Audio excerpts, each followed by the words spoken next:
Зяй байцгаан бомборнууд минь. Тэртээ 1998 оноос хойш цуврал болон гарч буй алдарч Ju-on франчайзын ядаж нэг ангийг хараагүй үзээгүй гэж бараг л байхгүй баг. Тэр тусмаа энэ цагаан хүүхэд болон энэ сүнсийг. Тэгвэл Ju-on буюу хараал нэртэй франчайз нь Японы алдарт найруулагч Такаши Шимизугийн бүтээл бөгөөд энэ олон цуврал үүсэх эхлэл нь бараг санаандгүй байдлаар 2 хон ширхэг богино хэмжээний кино зохиолыг бичин найруулснаар эхэлсэн байдаг. Маш их утга учир занглаа бүр Японы домогтой хүртэл холбогддог энэхүү цувралыг бамбарнуудтайгаа хамт дуустал нь үзэж бүгдийн гүйцэд ойлгоцгоё. Уг франчайз нь богино хэмжээний 2, бүрэн хэмжээний 13 гээд нийт 15 ангитай ба хэдүүлээ Америк ремейкүүдийг нь болон нэг комеди буюу инээдмийн ангийг нь алгасаад бүх Япон анги болох нийт 10 ангийг нь ярина. Хэдүүлээ эхний ээлжинд богино хэмжээний 2 киноноос нь эхэлцгээе.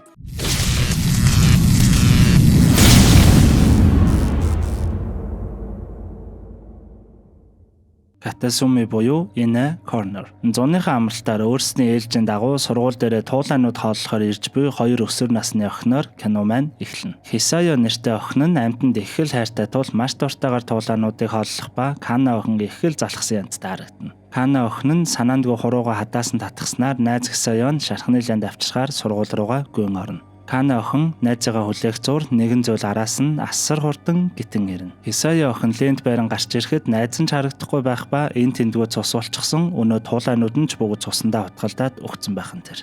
Хисаё охин гайхан зогсох хооронд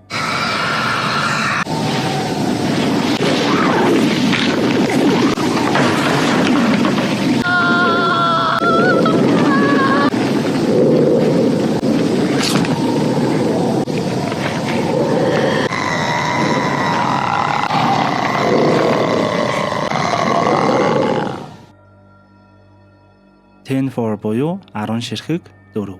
Цуёши нэртэй нэгэн сурагч сургууль дээр ирэхэд нэгэн утас дуурснаар газраас эзэнгүү утас олно. 10 ширхэг 4-ийн тоотой дугаараас дуудлага ирэх ба аваад байна уу гэтэл өдөөс нь муурал мявлаад байх нь тэр.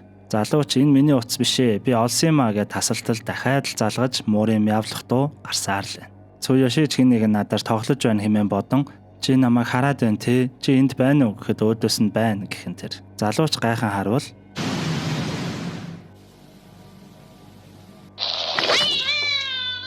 Инхүү төдийлөн ойлгомжгүй 2 богино хэмжээний кино маань дуусна. Мэдээж ойлгомжгүй санагдж байгаа хэдий ч саяны үйл явдлууд болон нэрсүүдийг тогтоогоод аваарай. Яг тэгэхээр араас нь шууд 2000 онд нээлттэй ээж байсан үндсэн Ju-on буюу хараал франчайзынхаа албан ёсны эхний бүрийн хэмжээний кино руу орцгоё. Маш хүчтэй ата хорсол донд нас барсан хүний хараал энэ нь тэдний амьдарч байсан газарт хоримтлагдаж цааш тархдаг хэмээх үгсээр кино маань эхэлнэ. Эхний хэсэг Тошио. Игэл жирийн нэгэн байрны 205 тоотод амьдрах дунд сургуулийн багш Кобаяши нь гэртээ ирэн бие давхар эхнэрээ эрхлүүлэн хооллохоор сон. Тошио нэртэй нэгэн сурагч нь хичээлдээ ирэлгүй хэд онсон ба гэрт нь очиж үздэг юм билүү дээ хэмээн эхнэртэйгээ ярин сон. Уг хүүхдийн мэдээллийг харвал ээжийг нь Каяко гэх ба хэд хоногийн өмнө сургуулийн урд таарснаа гэнтэл санана. Нэрээ коллежид хамт сурдаг байсан Каяког санаж гэнэ үү хэмээн эхнэрээсээ асуутал эхнэр нь тий нэг чимээгүй нэг тийм сонин эвгүй охин байсан шүү л гэнэ. Манай хоёр болон хичээлдээ ирэхгүй байгаа сурагчийн ээж Каяко 3 хамт коллежид сурдаг байсан юм шиг л байгаа. Маргааш нь ч болж манай Кобаяши багш өнөө сурагчийн хаягаар гэрт нь очих ба хонх хаалга гэд хинч хариу өгөхгүй байсан тул гайхан байшинг нь тойрон шалгана. Гэтэл өнөө сурагч нь нэл шарах сөрөв болчихсон цонхороо гөлийн суух ба их л дуу мутаагаар багшаал гэн. Багш нь ч яагаад хичээлдээ ирэхгүй байгаа тухай асуудал чив чимээгүй зогсож байснаа гинтэл хойшоогоо унхан тэр. Кобаяши багш сандран яаран гэрт нь орвол гэр нь бүр дэлбэрч гисэн өнөөхөө юу ч дууралгүй доошоо харан суусаар л байна. Хүүгийн зурсан зургийг гаргаж ирэн харуултал овоо хөөрхөн инех ба бас л юм дуурахгүй суусаар л. Багш нь гайхан цонхоор харах үед Тошио хүү амаа ангаалхан яг л муур шиг дуурах ба байшингийн 2 давхрын тагтан дээр өнөө цагаан хувцастай сүнс харагдана. Кобаяши багш эхнэртэйгээ хүүгийн гэрийнхэн ирээгүй байна оройтох нэ хэмээн ярих зур Тошио хүү унтаад өгнө. Гэтэл муурын мявлахтууд уулзнаар нойлын өрөөг нь очиж шалхтал гинтэл гарын цуснд будагдсан болон өгсөн хар муур хальт харагдана. Цочин гайхтал хийзүүл харагдсан байх ба буцаад өрөөнд ортол Тошио хүү алга болчихсон байна. Хүү кан дээш 2 давхарт гарвал өнөөхөө өрөөнд дотроо хин нэгэнтэй ээжээ багш ирчихсэн таныг хайгаад байна лээ. Аав уг нь таныг алчсан бистэ. Та яг миний ээж мөн үү хэмээн ярхан сонсогдох ба өрөөнд нь орвол хүү ганцаараа л зураг зурсан. Манай багш гайхан ээж чи ээжчихсэн юм уу хинтээ яриад байсан бэ гэд асуутал гинтэл ард нь Кобаяши хэмээн нэрээр нь дуудана. Манай багш гайхан явсаар хаалга нь өөрөө онгоос нэг өрөөнд орвол нэгэн өдрийн тэмдэглэлийг олно. Шууд тэрийг нь уншиж эхэлтэл өнөө коллежийнх нь Каяко гэд бүсгүйн өдрийн тэмдэглэл байх ба манай багшид бүр анханасаа л сэтгэлтэй байсныг ойлгож авна. Кобаяшитэй өнөөдөр харц тулсан. Кобаяшиг тэр бүсгүйтэй байхыг хараад уур урч байна. Би уг нь тэрнээс хав илүү. Кобаяшиг согтсон үед нь гэртэн таксигаар хөргөж гисэн. Кобаяши унтахтай хөөрхөн харагддаг юм байлаа. Тэргээл ястай л өнөө фэн охтууд чинь л нэг битсэн байхан тэр. Ийхүү уншиж явсаар цааш дахин нэгэн хуудас эргүүлтэл коллежийнх нь үеийн зураг байх ба манай багшийн нүрийг юу ч хус араччихсан байхан тэр. Багшч сандран дэвтрийг нь шидчихэд гарах гэтэл шүүгэнээс нь яллаа нисэх дугаарснаар очиж гарвал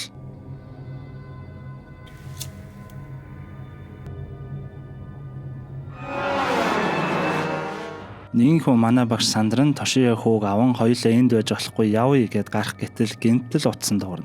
Утсан аван яртал дөнгөж сая өнгөрсөн байхыг нь харсан коллежийнх нь найз Каякогийнх нь нөхөр байх ба яасан та хоёр уулзчих уу? Тошио хүүг энэ бүх хугацаанд чиний өмнөөс би харж хандсан шүү. Тэргээл балаа юм ярих ба гадагш харвал утасны бүхээг дотор 0 цус болчихсон нэгэн сайка залуу байх ба утсаар нэрээ хүүхэд чинь төрчихсөн шүү. Охин байсан шүү хэмээн хэлэн амьгүй болсон ураг барин зогсгон тэр. Манай багш юу болсон тухай ойлгон газар цөлдөн онтол Тошио утсыг нь авснаа дээд давхар руу харан ойлголоо ээж хэмээн ярих ба Кобаяши багш гайхан дээш харвал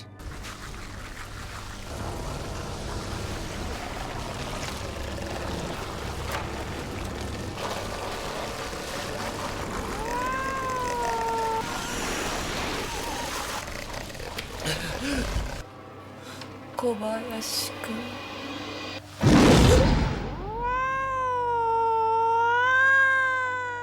Сүнс болсон Каяко бүсгүн нөхөр нь ч эрүү согтун мэдэгдэхгүй цааш голдож алхаж явах ба мэдээж л эхнэрийнхээ сүнсэнд баригдан бурхны орондоо залрна. Ерөнхийд нь эхний хэсгээс базаад хэлбэл Каяко бүсгүн манай багшид анханасаа л сэтгэлтэй байсан ба үүнийг нь мэдсэн нөхөр нь эхнэрээ хардан хороогоод тэр шүүгэндээ уутанд орож игээд дараа нь хүүгээ усанд дарж хороогоод тэгэж болоогүй түрүүн хальт харагдсан хүүгийнхаа хар муурыг нь хүртэл алсан байхan тэр. Бүр цаашлан Кобаяши багшид өссөн уурлаж эзгүй хаагуур нь гэрт нь очиж эхнэрийг нь хороогоод төрөх төгсөн ихэнхээ хөвлөд байсан охиныг нь хүртэл хороосон байна. Арай л амар. Тиймээс л эхнэр нь ийхүү маш их хорсолтын уг байшинд орж ирсэн хэнийг ч болтгоо хороож хүүнч муурныхаа сүнстэй нийлэн ийхүү муур шиг дуурайд байсан байдаг. Ер нь бол энэ муурны мявлах дуу сонсогдвол Каяко юм уу Тошио хүүгийн сүнс ирж байна л гэсэн үг. Бичлэгийнхаа дундор тоорон гялс нэг юм ярьж. Бичлэг үздэг хүмүүсийн нийт 85% нь саба дараагүй үздэг хүмүүс байт юм билээ. Тиймээс тоорогийнхаа хөдөлмөрийг үнэлээд саба дараад өгөөрэй бамбарнууд минь. Дараагийн хэсэг Юки. Муурнаас маш их айдаг Юки бүсгүй Кана охины гэрийн багш ба хичээл заах хооронд муурны дуу сонсогдоод огт тайван байлгадаггүй. Кана охины ээж нь хоол оруулж ирэнгээ зүгээрээ байшингийн гадуур муур эргэлдээд байгаа ах би гарахтаа хөөчихнөө л гэн.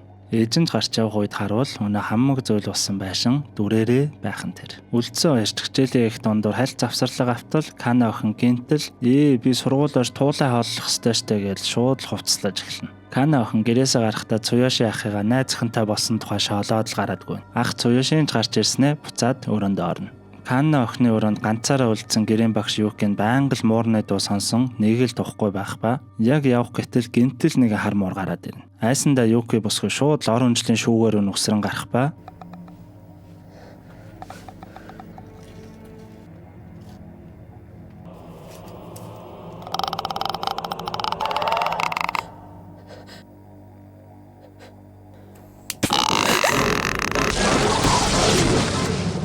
Үүнийг нь огт мэдээгүй Кана охины ах Цуёши дугуйгаа аван сургууль руугаа явна. Эхний 2 богино хэмжээний кинон дээр гарсан зүйлсийг тогтоогоод аваарай гэж хэлсэн штэ тий. Одоо л их холбогдож байгааз. Туулай хооллохоор явсан Кана охин болон сургууль руугаа дугуй оноо явсан Цуёши. Дараагийн хэсэг Мизухо. Найз залуутайгаа уулзахаар ирсэн Мизухо охин сургуулийн гаднаас нэгэн утас олно. Найз залуу нь өнөө Цуёши ба дугуйн сургуулийн гадаа эзэнгүй байх нь тэр. Дугуйн байгаа юм чинь сургууль дотор л байх ёстой гэд хүлээж байтал нэгэн багш гарч ирэн хүн үлдээгүй айлуу би дахиад шалгаадахыг ороод ирлгэн. Мизухо охиныг багш нарын өрөөнд оруулан үлдээгээд би сургуулийг дахин нэг тойроо шалгаадахыг эндээсээ гаралгүй хүлээж огоорой гэд яваад өгнө. Ширээний гэрэл асаад л унтраад байх ба доош тонгоон залгуурыг нь хартал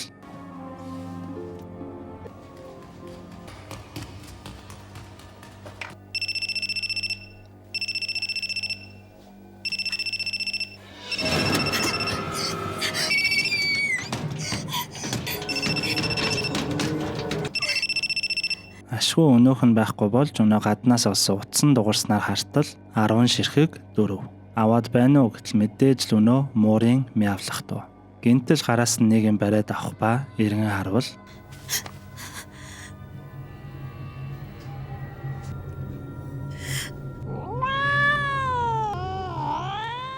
дараагийн хэсэг Канна. Хоёр мөрдөгч моорог дээр ирэх ба тэнд байсан задлангийн эмчин өмнө нь ийм зогцсон огт харж байсангүй. Ёстой л үл мэдэх зүйл хийсэн гэлтэй хамаг биеийн мушиграад хамаг яс нь хугарчихсан байна л гэн. Тэндээс нь бас үхсэн туулаанууд болон нэгэн ирүүний яс олдсон байна. Мөрдөгч нар ч хүний ирүүний яс мөн л байна да. Тэгээд эзэн байхгүй гэдээ их л гайхсан харагд.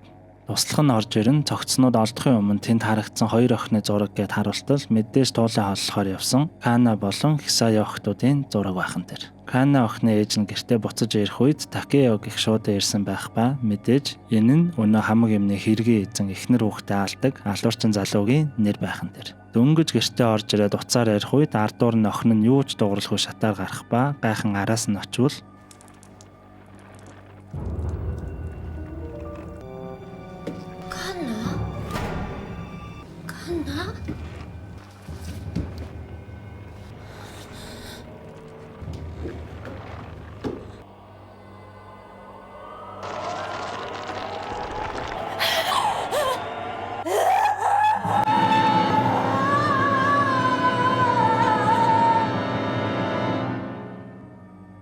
энэ нь мэдээж өнөө цагтаа нарын ойлгохгүй байсан эзэн нь олдоогүй ирүүний яс. Дараагийн хэсэг Кёко. Кёко бүсгүйг ах тацууян дуудснаар ажил дээр нэрх ба ах нь нэгэн үл хөдлөх зуучлалын газар ажиллаулдаг. Ахынх нь хариуцаж байсан үл хөдлөхүүд дунд өнөө эвгүй байшин орчихсон байх ба хүмүүс элдв цуу яриа гаргаад үнэн унаад байна л гэн. Тиймээс дүүгээ энийг нэг хараад өгөөч хэмээн дуудсан юм байна. Дүү Кёко нь ерөнхийдөө иймэрхүү нэг тийм энгийн биш зүйлсийг мэдэрдэг чадвартай айл юм шиг байгаа. Ахтуу хоёр явсаар хүн амьдраагүй удсан өнөө байшинд орохдол дүү Кёко нь шууд л нэгэн эвгүй зүйлс мэдэрч эхэлнэ. Тэр тусмаа дээд давхарт нь юм мэдрэгдээд байсан тул дээшээ гаран хартал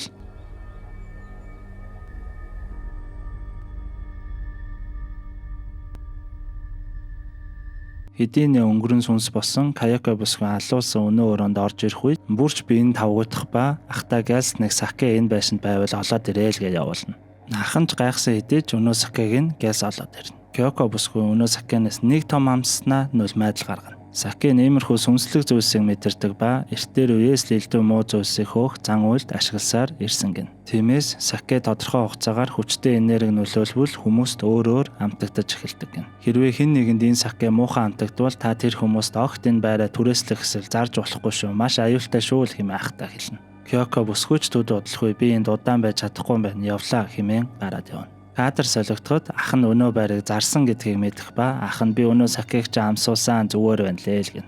Тэгснэ чи манай гэрт нэг хүрээд ирээч манай хүү ойрдоо нэг л биш байна хэмээн хэлхэн тэр. Кёко бүсгүйч за хэмээн уцаан таслан өнөө байрыг авсан хүмүүс санаа зовоод байсан тул очоод гартал хэдийнэ Кёко бүсгүйн сүнс ажилдаа орсон байхан тэр. Уг байшинд шинээр нүүн орсон айлын эцэгтэй цонхороо гүлийн харц зогссноо гинтэл өөдөөс нэвгүй харснаар кино маань дуусна.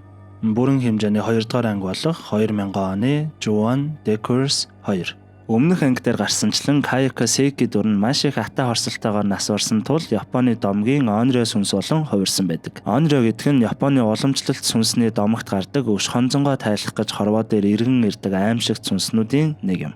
Японы аимшигын кинонд Onryo дүрүүд нь маш их алдартай бөгөөд дэд ихэвчлэн эмэгтэй, цагаан овцтой, урт хар үстэй, нүрээ халахалсан байдлаар дүрстэгдсэн байдаг. Хамгийн алдартай Onryo сүнсний дүрүүдээс дурдвал яг одоо бидний ярьж буй Juon буюу хараал цувралын нөхрийнхөө гарт хэрцгийгээр аллагдан амиа алдсан жирийн гэрийн эцэгтэй Kayako Seiki. Алдарт Ринго цувралын амьдараа худаг руу шидэгдэн тэндээ 7 хоног тарчлан өгсөн Садака Ямамура. Яцуя Кайден домгийн хил сэргээр шийтгүүлж бусдад худалдагдан алагдсан Окума Шидо буюу Окико. Noroi the Cursed Canon-ы Tagano Yuki-нар байдаг. Ju-on цувралынхаа үндсэн сүнсний тухай мэдээллийг авсан тул одоо дараагийн анги болох эхний ангитайгаа ижил 2000 онд хийгдэж байсан цувралын албан ёсны 2 дахь бүрийн хэмжээний кино болох The Curse 2 кино руугаа орцгоё. Маш хүчтэй хата хорсол дунд нас орсон хүний хараад энэ нь тэдний амьдарч байсан газарт хоримтлагдаж цааш тархдаг хэмээх үгсээр кино маань эхэлнэ. Киноны эхний хэсэгт өмнөх ангид гарсан эгэл жирийн гэрээ эцэгтэй Каяко бүсгүйд юу тохиолдсон хэрцгий онроо сүнс болсон тухай төдийгүй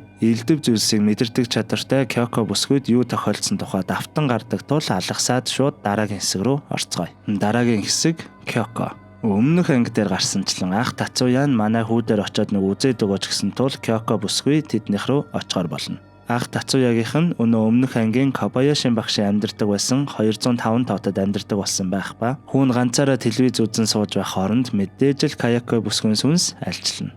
Каяко бүсгүйн сүнстэй ямарваа нэгэн байдлаар холбогдож уулзсан л бол ямар нэг юм тохиолдох нь мэдээж. Каяко бүсгүй ахынхаа шинээр нүүн орсон гэрлөө явах замдаа цагтаад ажилтдаг нэгэн найзаасаа өнөө байшинд юу нь юу болсон тухай мэдээллийг нууцаар авах ба маш олон хүн өгсөн болон алга болсон тухай олж мэднэ. Энэ дунд нь мэдээж хамаг хэрэгээ эзэн эхнэр хүүхдээ хороон энэ бүх хараалыг эхлүүлсэн Такео Сейкигийн тухайч байх нь тэр. Цагдаа найзаасаа авсан мэдээлэл бүхий цаасаа ахынхаа ажил дээр үлдээн гэрлүүн явна. Ахындаа очтол мэдээж ахынх нь хүү болох Нобу ухаан алдсан байх ба нэг л биш харагдана. Яг энэ үеэр ах нь ажил дээр ирэн дүүгийнхаа үлдээсэн цааснуудыг харуул ямар учиртай байранд нүгэд орсноо одоо л нэг ойлгоно. Энэ нь мэдээж залуу хос хэрцгийгээр алагдсан 205 тоот. Каяко бүсгүй дүүгийнхээ хараад байгаа зүгт очин хаалганы харуул өнгөрсөнд юу болсон тухай зураглал харагдах нь тэр. Өнөө хамаг юмны хэрэгээ эзэн Такео Сейкиг их нөхөр Кобаяши багшийн жирэмсэн эхнэрийг алж буй зураглал. Үүнийг харсан Каяко бүсгүйч ухаан алдан унана.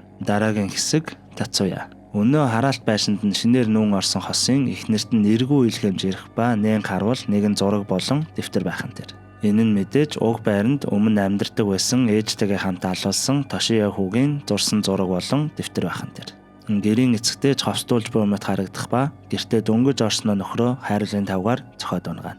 Хамаг юм ихэлсэн энэ байшинд орсон хүмүүс ч сайнаа үзэхгүй баталтаа. Ах Тацуян галзуу мэтэл болсон дүүгээ болон өөрийнхөө Нобугаа аван ээж аавындаа ирсэн байна. Ээж нь ч ойлгохгүй яаралтай эмнэлэг орё л доо гэтэл аав нь энэ бол энгийн зүйл биш ээ л гэнэ. Хүү битэрийн нүүж орсон байранд өмнө нь маш хэрцгий зүйл тохиолдсон юм бэлээ. Дүү тэр нь л эзэмдүүлчих шиг боллоо хэмээн Тацуя хэлнэ. Аав нь сонсож сууснаа би ч багада Каяко шиг юм харж мэдэрдэг байсан. Чи хурдхан гэртээ очиж ямарваа нэгэн арга хэмжээ авахгүй бол энэ зөвхөн Каякогоор зогсохгүй чамд ч мөн элдв зүйлс тохиолдож магадгүй л гэнэ. Тацуя гэрээсээ гарan өмнө нь дүүгээ битгий зараарай гэд хэлээд байхад нь зарчихсан өнөө хараалт байсандаа ямарваа нэгэн хэргийн сэжвэр олдож магадгүй хэмээн бодон зочлно. Гэрийн эцэгтэй их л танимхаарч гэртээ оруулан манай нөхөр эзгүй байна уу хэмээн хэлнэ. Мэдээж нөхөрт нь юу болсныг хэдүүлээ мэднэ. Эцэгтэй цай ээж авах хооронд Тацуя өнөө илгээмжээр ирсэн зургийг олж харан энэ юу вэ хэмээн асуутал гэрийн эцэгтэй доош гарan нэг л эвгүй ашлаж эхэлнэ. Яг энэ үеэр ээж аавынх нь гэртэл гинтэл өнөө муурны мяавлах дуу сонсогдсон ээж нь галзуу мэтэл инээж эхлэх нь тэр. Аав нь гайхан хажууд өрөөгөө очин шалгахтал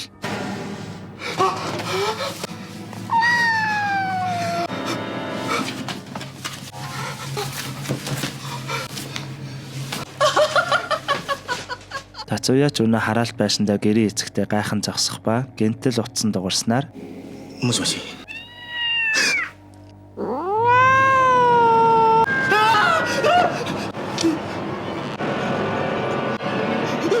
Ийхүү энэ гэр бүл тэр аяараа хараалд уртан Каяко бүсгүй болон ахынх нь хүү Нобу хоёр л амьд үлдгэн тэр.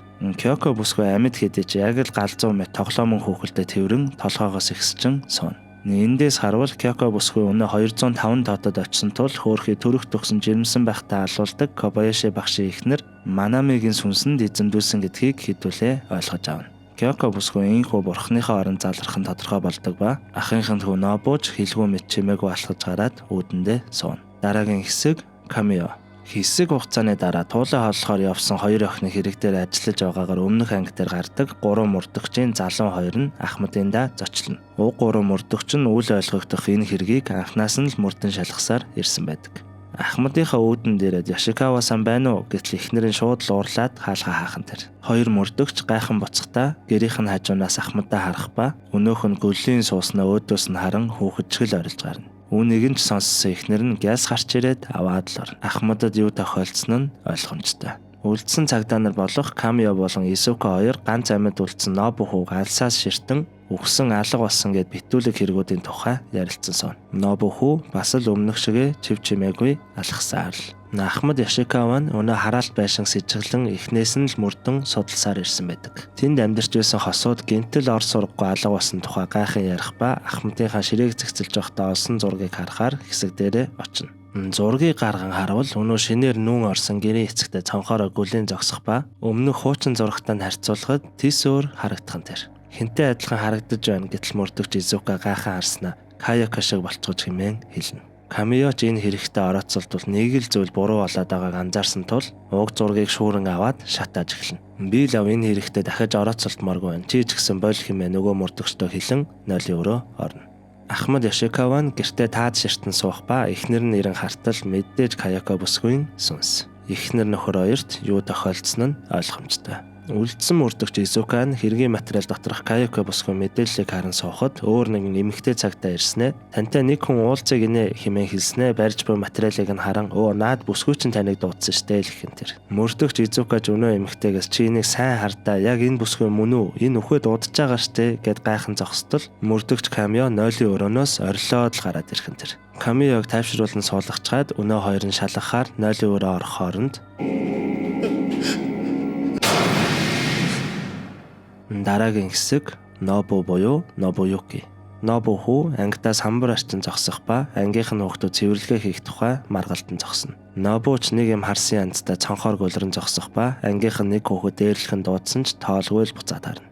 Генетийн сургуулийнх нь гадаа усан борооноор Каяка бүсгүйн сүнс зогсож харагдах ба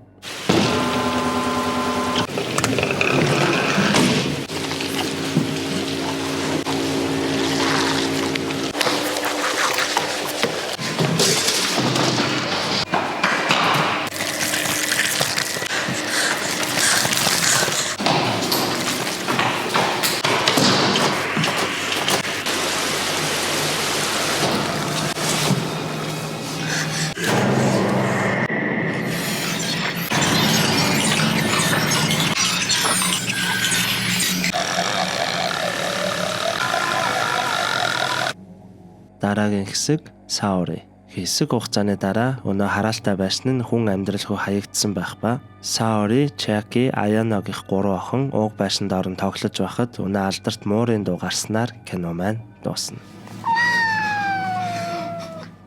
Бүрэн хэмжээний 3 дугаар анги болох 2002 онд хийгдсэн Juan de Grage 1 маш хүчтэй ата хорсол дунд нас орсон хүний хараал энэ нь тэдний амьдарч байсан газарт хоримтлагдаж цааш тархдаг хэмээх үгсээр кино маань эхэлнэ. Хамаг хэргийн эзэн хараалын гэмжин хэлхийг эхлүүлсэн Такео Секигийн өмнө юу хийсэн тухай дүрслэлийг ахин нэг сануулж харуулна. Эхний хэсэг Кацуя. Энгийн нэгэн бүтэн цагийн ажил хийдэг Кацуя нь эхнэр Казуми болон өөрийн өвчтөе ээжтэйгээ хамт өнөө хараалт байшинд нүүж ирсэн байхан тэр. Гэрээр нь дөрөн хог хөглөрсөн байх ба өнөө өвчтөе ээж нь л ингээд хог тариад байд юм шиг байгаа. Кацуя ч ажилдаа гарах ба эхнэр нь дүү чинь өнөөдөр ирэн шүү эрт ирээрээ л гэнэ. Эхнэр нь гэртээ унтаж байхад хэн нэгэн ширээн дээрх зүйлийг нь асгаад хаях ба хадам ээжигээ ингэсэн хэмээн бодон очтол хаалга дээр жаахан хүүхдийн гарын мөр байхан тэр. Цаашлан гайхан хартал өнөө хар муур байх ба нэг хүүхдийн гар өнөө хар муурыг аваад л явна. Цааш нь харуул нэгэн хүүхд гүйж яваа харагдах ба мэдээж л Казуми бүсгүй араас нь өрөөлөө ороход өнөө эвгүй муурын явлах дуу гарна.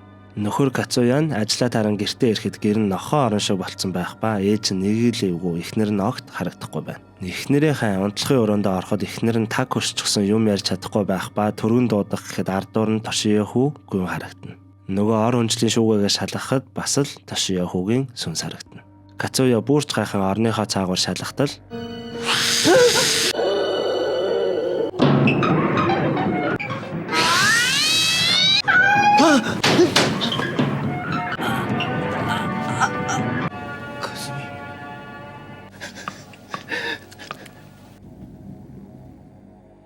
Удалгүй өнөө яриад байсан Кацуягийн дүү болох Хитомын гэрт нь ирэх ба бүх гэрэл нь унтраалттай нэг л эвгүй харагдана. Хитоми бүсгүй ээжигээ очиж шалгачаад ахуулан бэр ихчигээ хайхаар дээш гартал ах нь шатан дээр нэг л эвгүй сууж байснаа. Манай эхнэр өөр хүнтэй болцсон. Тэгээ надаас нууж исэн юм байна. Тэр хүүхдэлээ минийх биш шүү. Энтергээл балаа юм ярьж байснаа. Дүүгээ дараа уулзъягээд л бараг л хүчээр гэрээсээ гаргана. Ах Кацуя нь мэдээж л өнөөс үнсэнд эзэмдүүлсэн байх нь тэр. Дараагийн хэсэг Рика бүсгүй хөгшчүүлийн халамжийн газар дадлага хийх ба ахлах Хирохашийн нэгэн эмээтэй огт холбогдож чадахгүй байна. Очоод нэг эргээд гэр орных нь ажил туслаад эргээд л явуулна. Халамжийн ажилтан Рика хаягийн дагав очвол өнөө байшин байх нь тэр.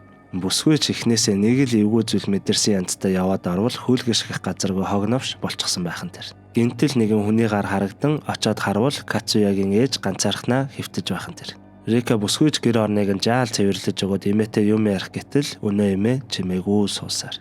Хоёр давхрыг нь цэвэрлэж явтал гинтэл чимээ гарснаар нөгөө унтлахын өрөө рүү н ороход өнөө ор хүнжлийн шүүгээгээ битүү скотчоор таглаад наасан байх нь тэр. Скотчийг хуулан онгойлгон харвал нөгөө хар муур болон тошиё хүү харагдана. Гайхан очин эмээгээс тэр юун хүүхдээ хэмээн асуувал эмээ мэдээж л юу ч ярилгүй чимээгүй суусаар л байна. Ажлынхаа ахлах Хирохаши руу залхан энд нэг хүүхд байна. Эмээгийн хүүхдүүд одоогоор ирээгүй л байна. Хэмээн мэдэгдээд байж байтал уг байшингийн суур утсан дуут мессеж ирсэн нь Кацуягийн дүү Хитомигоос ирсэн мессеж байх ба байна баха утсаа аваараа ээж нь би дайжгүй юу хэмээн л асуусан байна. Рика бүсгүй ахин дээш гарахтаа өнөө хүүтэй тааран энгийн хүн хэмээн бодон нэр чинь хинбэ гэтлэхүү өөдөөс нь тошиё л гэн. Буцаж эмээ дээр очиход эмээ өрөөний нэг болонлууга харан амандаа ахин дахин би тэрэнд хэлсэн штэ би зөндөө хэлсэн гэд өглөөд байх ба эмээг дөнгөж хэвтүүлтэл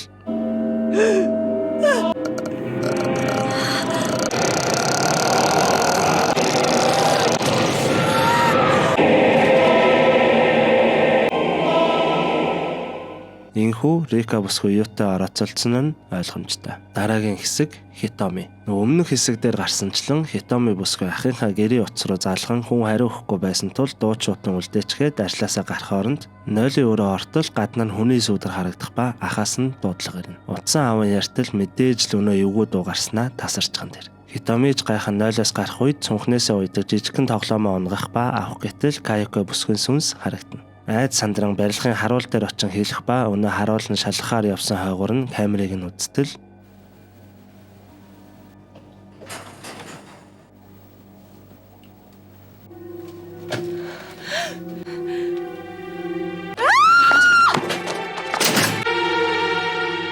Хитоми бүсгүй яарангүйж гараад гэртээ орох гээд лифтэнд суудтал давхар болгонд тошиё хүүгийн сүнс харагдана. Дөнгөж гэртээ ортол ахан залхан хаалгаа тайлаарай л гэн очоод тайлтал хинч байхгүй байсан тул Хитоми бүсгүй айд сандран шууд л орондоо ороод ивтэн. Ямар ч чимээгүй орчноос айж телевизээ хасаатал その他に油コウモリ、青大将などた人もいる。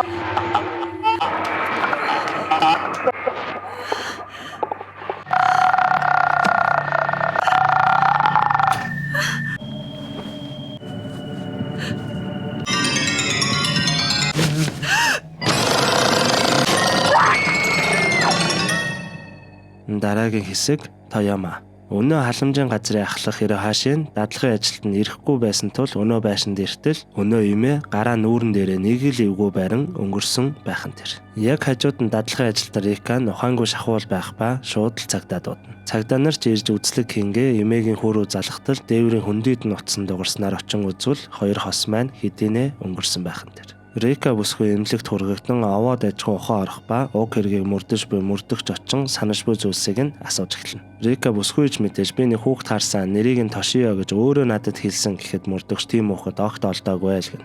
Мөрдөгч хилцдэрээ очиход туслах нь уг байшингийн тухай хамаг мэдээллийг бэлтгэсэн байх ба өмнө нь Каяко болон Такея Секи хосууд амьдарч байгаад нөхөр нь эхнэрээ алсан мөн Тошиё нэртэй нэг хүү байсан гэж мэдээлж гарна. Ингэснээр мөрдөгч нар уг байшингийн хэрэг дээр өмнө нь гардан ажиллаж байгаад одоо тэтгэвртэй гарсан Тоямаг хилцдэрээ авчран уулзна. Тоямаач цаанаа нэг л дургу байгаа нь харагдана. Дөнгөж саяхан гэр бүлээрээ өгсөн байдалтай олддог Кацуягийн дүү Хитоми бүсгүй орс ураггүй алга болсон ба хамгийн сүүлд харагдсан гэд өнөө ажлын газрын камерын бичлэгийг үзэх зур өнөө халамжийн газрын ахлах Хирохаши ч мөн өгсөн байдалтай олдсон тухай мэдээлэл ирнэ. Ингэснээр манай хоёр мөрдөгч яаран түр гарах ба өнөө хуучны мөрдөгч Тояма камерын бичлэгийг үргэлжлүүлэн үзэх зур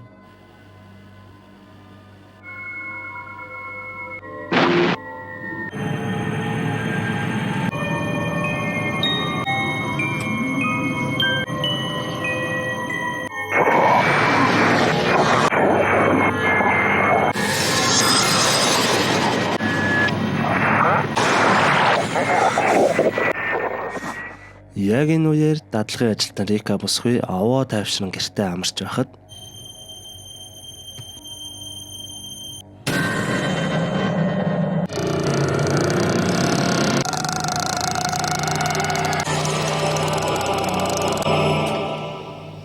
ер нь л өнөө байшинд ямарваа нэгэн байдлаар орсон л бол Каяко Бүсгүй болон хүү Тошио нарын сүнс шууд л ажилдаа орно. Энэ Онрё сүнс гэж бас л арай л хэрцгий байгаа шүү те. Кадр солигдож тэтгэвртэй гарсан мөрдөгч Тоё маань ерөнхийдөө уг байшинд учир байгаа хэдийнэ мэддэг тул бүр мөсөн дуусхыг хэмээн шатаах гэж оролдох зур залуухан охтын дуу гарснаар очин харвал охин Изумитэйгээ таархан тэр. Гэхдээ охин нь нэг л өөр цаг үед байгаа мэт өдрийн гэрэлтэй орчин тис уур харагдах ба аавыгаа хараагүй мэт л шууд гараад явна.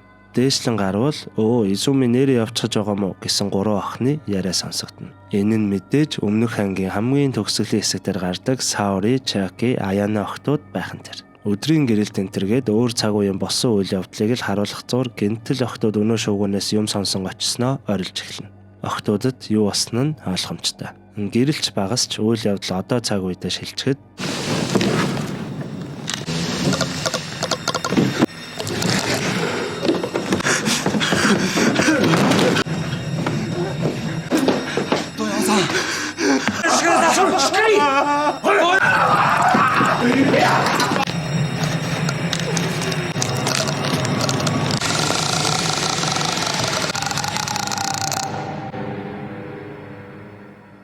өөрхийн нөгөө хоёр мөрдөгч санаандгүй орж ирээд Каяко Бүсгүй сүнсэнд баригдхан тэр. Мөрдөгч нарт ч тэр юу болсон нь ойлгомжтой. Энэ хэсгээс харуул Изуми охин найзуудтайгаа байж байгаад айгаад исэн тул төрүүлээд харсан ба үлдсэн найзууд нь Каяко Бүсгүй сүнстэй тааран бурхны орондоо заларсан байдаг. Дараагийн хэсэг Изуми. Изуми охин одоогийн найзуудтайгаа явах ба өнөө хэдийнэ өнгөрсөн охтын алга болсон гих зарын самбарыг харан их л гэмшилтэй зогсно. Аргачгүй л байлгүй дээ те. Яг орхиод явсан хойгоор нь найзууд нь алга болсон юм чи. Охтууд явсаар сургууль дээр иртэл зугаалганы зургууд дээр нь Изумигийн зураг огт байгаагүй тул найзууд нь багштай хэлэн Изумигийн орсон зургуудыг угаалгаж өгөхийг хүснэ. Изумич гэртээ арих замдаа өнөө охтуудыг хайж буй зурагт хуудсыг ахин харах ба сандран гэртээ гүйн орно. Гэртээ дөнгөж орохт нь харуул тэтгэвртэй гарсан байсан өнөө мөрдөгч Тоёма аав нь хэдийнэ өнгөрсөн гэдгийг хэдүүлээ олж мэднэ. Мөн радиогоор өнөө дадлагын ажилтан Рика Бүсгүй өгсөн байдалтай олдсон хэмээн дуулдана. Изуми охин өрөөндөө орно нэг л юмнаас айгаад нуугтаад байгаа мэтэл харагдана. Найзууд нь нөгөө зургуудыг нь хэвлүүлчихэд Изумид өгөхөөр гэрт нь ирэхэд ээж нь бүр нэг өрвийч гсэн гарч ирэх ба Изумигийн өрөөнд ортол хамаг цонхоо сонингоор дарчихсан хөшгөөч тэр чигт нь хаачихсан байхан тэр. Найзууд нь ч гайхан зүгээр үү хэмээн асуутал Изуми охин бүх үнэнгээ найзуудтай хэлнэ.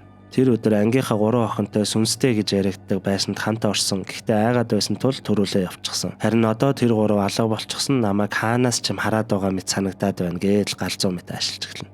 Найзууд нь ч гарч явахдаа өнөө Изумид өгөхөөр хэвлсэн зургуудаа дэлгэн харуул Изуми болон өнөө 3 найзынх нь орсон бүх зургууд дээр нүднүүд нь хавхаар байдалтайгаар хэвлэгдсэн байхан тэр. Өнөө байшинд орчихсан юм чи одоо аргачгүй дээ тий. Изуми охин аавыгаа зүүдлэнс ирэх ба цонхоо дарж наасан сонингийн цааснаас нь урагдан унсан байхан тэр. Цаас нь урагдаад унсан жижигхэн эсгээр гайхан хартал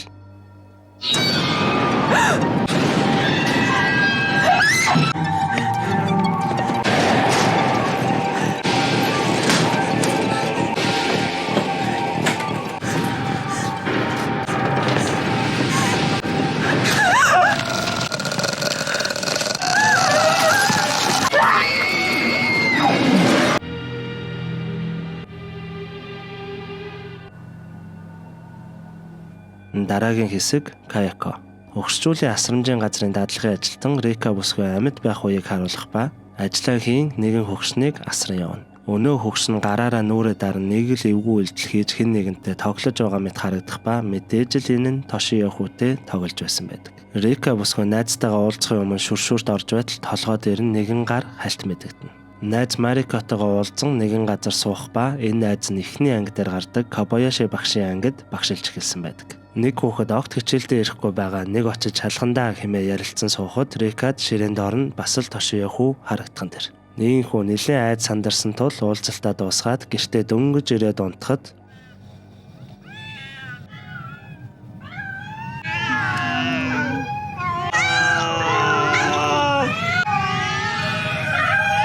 Нэгэн хүү цачин сэрээд найз Марикотойгоо уцаар ярихад найз нь нөгөө хичээлдээ ирэхгүй байгаа хүүхдийн гэрт нь ирчихсэн л байна хэмээн хэлэхэд утасны цаанаас өнөө муурын дуу мяавлан дуултхан тэр. Рика бүсгүй ч нэлээд сэжиг аван хаана байдаг байшин бэ гэтэл найз нь өнөө байшин хэлэх ба Тошиё хүү ганцаараа л байна ээж аав нь одоогоор ирээгүй байна л гэнэ. Ямар газар найз нь очсон тухай ойлгосон Рика бүсгүй ч шууд яарангүй гарна. Найз Марикон Тошиё хүүг энгийн хүүхд хэмээн бодож байгаа ба уцаар ярих үед нь алга болсноор хайн дээд давхар руу гарна. Төд удалгүй Рика бүсгүй ирэх ба хоёр давхарт гарна найзынхаа нэрийг дуудан хайж явах үед Марико.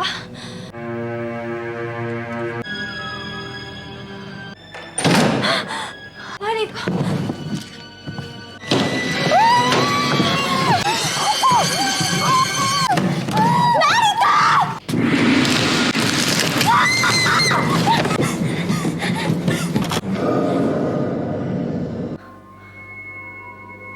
гинтэл энэ нэг сонин гарны байралтыг хэд хэд удаа харсан тул туршиж үзтэл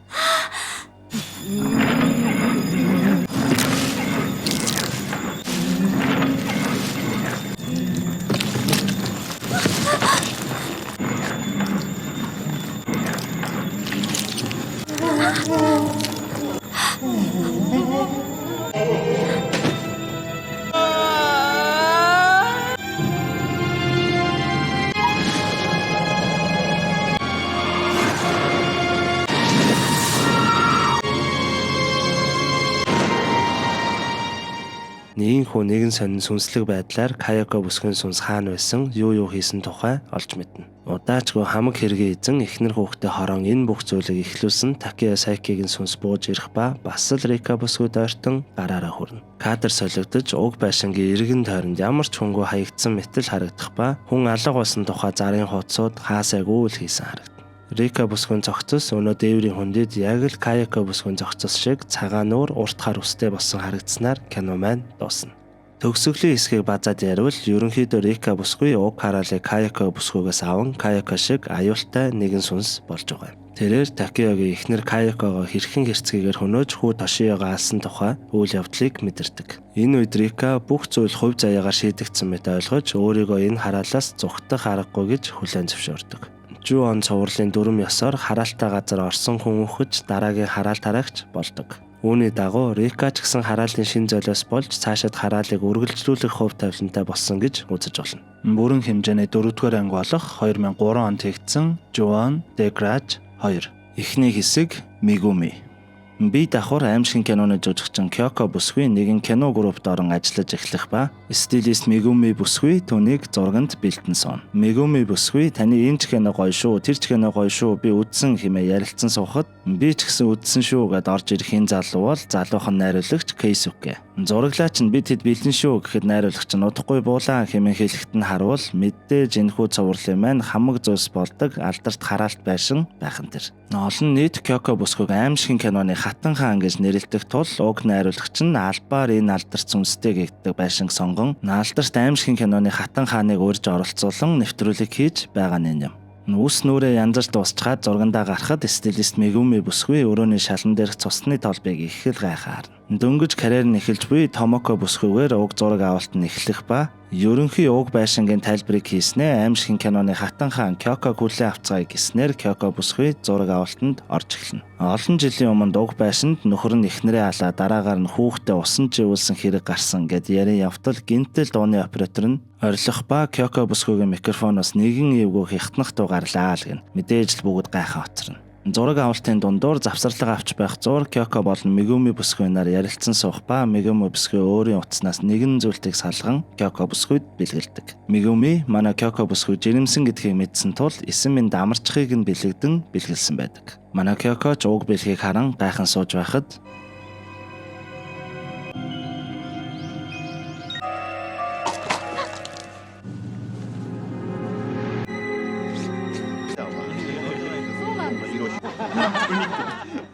Зурагч дуусч бүх хүмүүс явах гэж байхад найруулагч Кейсүкэ байшинд юм үлдээсэн үгүйг шалгаж явахдаа нэгэн зураг олсон нь уг байшинд хараалыг эхлүүлсэн Такео Сейки болон Каяко бүсгүйн зураг байдаг. Мөн цаашлан үзвэл нэгэн дэвтэр байх ба уг дэвтрийг үзвэл их л таагүй мэдрэгдсэн тул шидэд явтал хавцсан дээр нь Каяко хэмээн бичсэн байдаг. Бүгд тал тийшээгээ таран явах ба студийн хүмүүс өөрсдийнхөө байранд ирэхэд Мегуми бүсгүй ажлын хэрэгслүүдэд янзлан найруулагч Кейсүкэ авсан дүрснүүдээ үзэн нойрмоглон суухад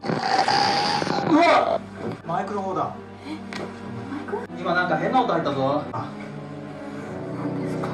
出てないよ。ちょっとチェックしましょう。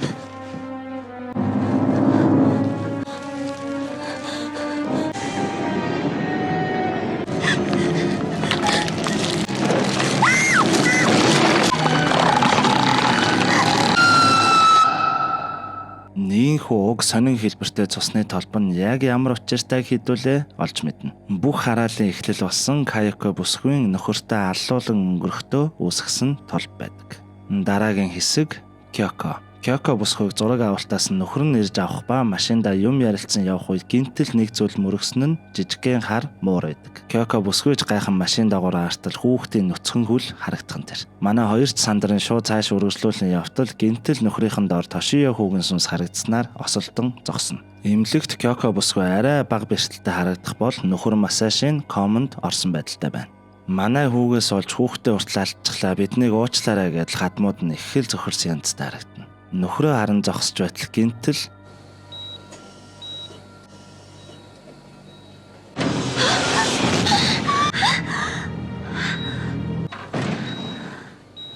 Тошио хүүгэн сүнс нь гидсэнд нь гараа урагдах нь нэг л учиртай л бах та тий. За юу ч гэсэн цаашаа үзцгээе.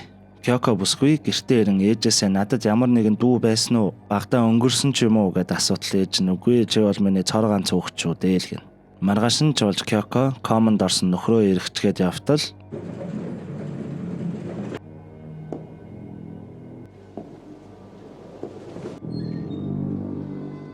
あなたのせいよ。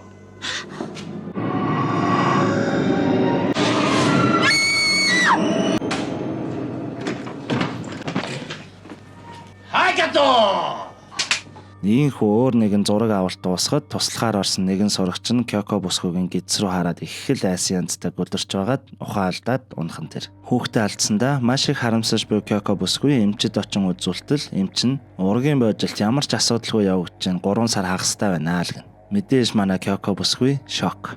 Гэртээ буцаж ирэн өрөөндөө байж байгаад гартал ээж нь хэдийнэ унтсан байх ба толинд нь гинтэл Тошио хүүгийн сүнс ээжийг нь ширтэн харагдана. Кёкоч гайхан ээжигээ сэрэх гэж үзтэл дөнгөж сая зүв зүгээр унтаж байсан ээж нь өнгөрсөн байх нь тэр. Дараагийн хэсэг Томоко. Эхний хэсэгт гардаг зураг авалтыг эхлүүлдэг шинэхнэр карьер нь эхлэж буй Томоко бүсгүй гэртээ өөрийн текстэд автан суухад ханыг нь юмар цогч буй мод дуу гарах ба аяг нь өөрөө унаад доторх зүйл нь асгарчихна. Маргааш нь болж Томоко бүсгүй ажлаа тараад орж ирэхэд нь цаад өрөөнд нь дүүслэгч гэсэн хүн шиг зүйл харагдах ба найз залуу норигоо юу гэд хартал найз залуу нь яг араас нь гэртээ орж ирэх нь тэр. Томокоч нэлээд гайхсан янзтай л харагдана. Мань хоёр хамт өрөөндөө байж байхад бас л өнөө хан цохих дуу гарах ба цагаа харвал шөнийн 12:27. Найз залуу Норин эн чин булангийн өрөөштэй гэдэл бас л их л гайхсан янзтай харагдана. Маргааш нь ч болж найз залуу Норин гэртээ ирэхэд Томоко бүсгүй нөгөө өрөөндөө маш их айсан шинжтэй суух ба гинтэл утсан дагуурвал найз бүсгүй дөнгөж зураг авалт дууслаа удахгүй очлоо л гэх тэр. Утсаа таслан гайхан зогсдол гинтэл гэрэн таг харанхуй болох ба мэдээж л Каяко бүсгүй хэдийнэ ирчихсэн байх нь тэр. Томоко бүсгүйж ажиллаад босгон гэртээ ирэхэд өмнө харсан шиг хүн дүүжлэгдэн харагдах ба очиж шалгавал 何暗くしてんの？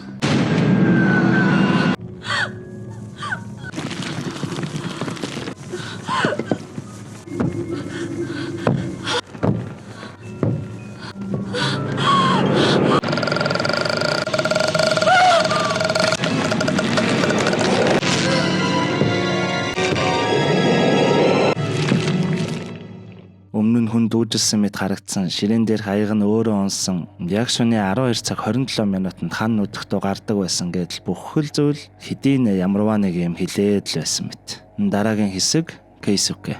Кёко бүсгүй гэртээ унтаж байхад өнгөрсөн ээж нь харагдах ба энэ нь мэдээж л хий төсөөлөл байх нь тэр. Имлэг дээр нөхрөө захин суух ба өнөө Мегуми бүсгүй өгсөн гоёлыг унган авах гэтэл комонд байсан нөхөр нь гарыг нь тас хатгана. Ашгүй нөхөр нь комноос сэрэн салхилуулах зуур юу ч ярьж чадахгүй байгаа нөхөртөө хоёулаа осолд орсон ч гэсэн бидний хүүхэд зүгээр байна лээ гэд гарыг нь гидсэн дээрээ тавихад нөхөр нь шууд салгалж эхэлнэ. Энэ үеэр найруулагч Кейсүке ирэн Кёко бүсгүйтэй уулзна. Өнөө зураг авалтаас хойш Томоко гэртээ найзлуутаагаа боомлж өгсөн байдалтайгаар олдсон. Стилист Мегуми ч мөн зураг авалтын дараа студи дээрээс алга болсон ба үүгээр ч зогсохгүй уг зураг авалтанд ажилласан зураглаач болон дууны оператор ч гэсэн алга болсон тухай хэлдэг. Ер нь л тэр зураг авалтанд байсан бүх хүмүүс ар араасаа нэг нэгээрээ гэд ярьж байтал Кёко бүсгүй би ч гэсэн осолд орсон мөн манай ээж ч гэсэн гинтэл өнгөрсөн гэд хэлхэн тэр.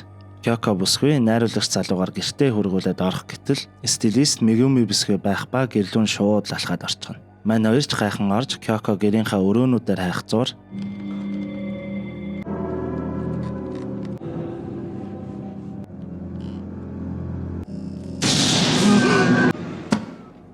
энэ үлдээсэн дэвтрийг нь авахд доор нь өнөө цусны тол байх ба уг дэвтэр нь мэдээж өнөө байшинд зураг авалт хийгээд гарахтаа шалгахад байсан дээр нь Каяко хэмээн бичсэн дэвтэр байхан тэр.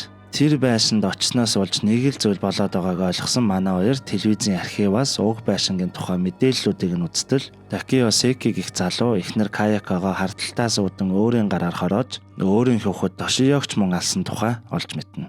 Ингэснээр Кёко бүсгүй өөрт нь хэд хэд удаа харагдан мөн эцэнд нь хөрсөн хүүг хэн байсан тухай олж мэднэ. Найруулагч Кейсүке өнөө дэвтрээс мэдээлэл цуглуулан канондаж байх ба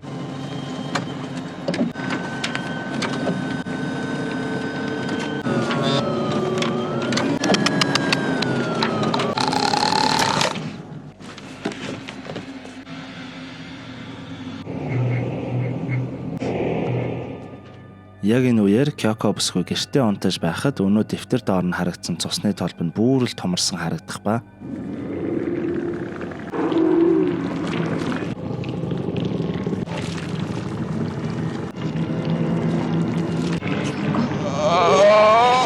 стилист Мегумигийн сүнс авч явах гэж байхад ээж нь аварвуул гэлтэй. Кёко бүсгүй юу болоод байгаа тухай олж мэдхээр өнөө зураг авалт хийсэн хараалт байшинд ганцаараа ирсэн байна. Нууг байшин шалхан явтал гинтэл өмнө нь зураг авалтан дээр гидсийг нараад гайхаад байсан сурагчхааруу байшингаас гарч чадахгүй ойрлон харагдах ба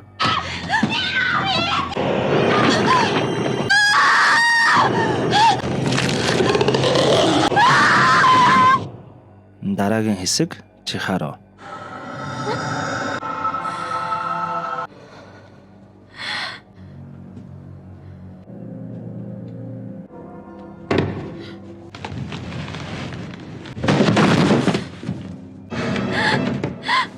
Хэмээн зүүдлэн Чихаро охин сэрнэ. Хичээлдээ явах зур ангийнхан нэгэн найз амархан мөртлөө мөнгө олох ажил байна гэсэн нь нөгөө Кёко бүсгүйгийн киноны хэсэгт орох байдаг.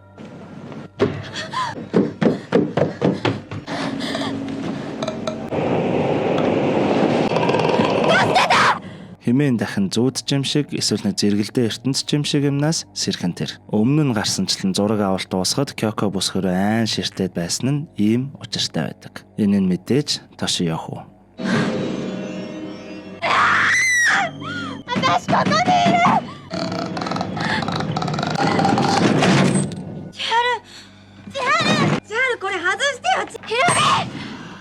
Хэмээн дахиад л нөгөө сонин зүйлээс сэрхэн тэр. Яг юу болоод байгааг ч ойлгохоо байсан Чихаро охин сандрангүйж нойлд ортол дахиад шилжиж Каяко бүсгүй сүнстэй таарна.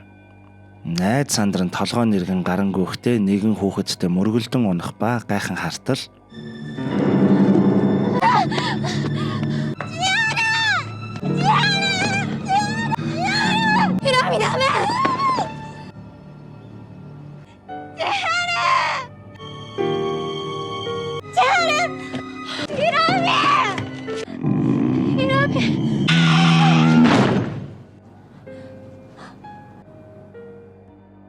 дараагийн хэсэг Каяко. Найруулагч Кейсүке бас л өнөө байшинд ирэх ба саяны сурагч охин гүйж аваа нь харагдана. Гайхан байшинд ортол Кёко бүсгүй ухаангүй хэвтэх ба нөгөө Мигумигийн өгсөн зүйлд хажууд нь харагдана. Кёко бүсгүйг эмнэлэгт хүрэхтэл төрөхөд бэлэн болсон байх ба эмчнэр шууд л их барих ажилд орно. Яг энэ үеэр нөхөр нь ганцаархнаа эмнэлгийн дээвэр дээр тэрэгэнцэр дээрээ суух ба шууд л нэг сонин татгнаж эхэлнэ. Найруулагч Кейсүкийг эмнэлгийн коридорт сандран суухад нялх хүүхдийн уйлах дуу сонсогдох ба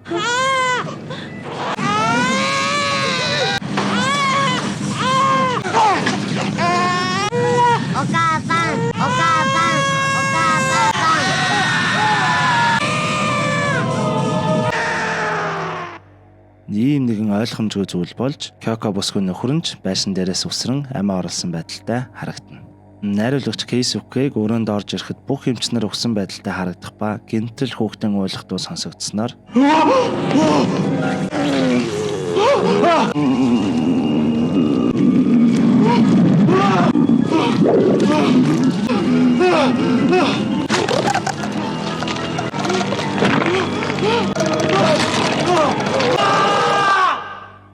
ухаангүй болсон мэд сүлдэж ядарсан Кёко бүсгүй сэргэн уйлан буй болттой нэгэн зүйлийг их л хайлан тэрвэрнэ. Хэсэг хугацааны дараа нэгэн хүн алхаж явтал Кёко бүсгүй яг л сүнсгүй мэт царайлан хажуудаа нэгэн жоохон охины хөтлийн ухтай таарна. Өнөө охин нь гинтэл ээжийнхаа гараа салан галт тэрэг явахыг харан зогсох ба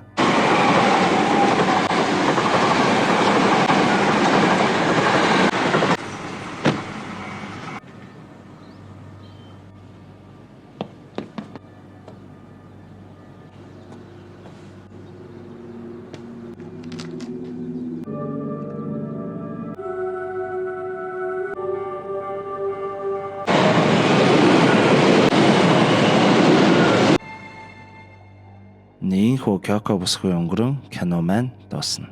Бүрэн хэмжээний 5 дугаар анги болох 2009 онд хийгдсэн Ju-on The Black Ghost буюу хар сүнс. Маш их атаа хорсол дунд нас орсон хүний хараал энэ нь тэдний амьдарч байсан газарт хоримтлагдаж цааш тархдаг хэмээх үгсээр кино маань эхэлнэ.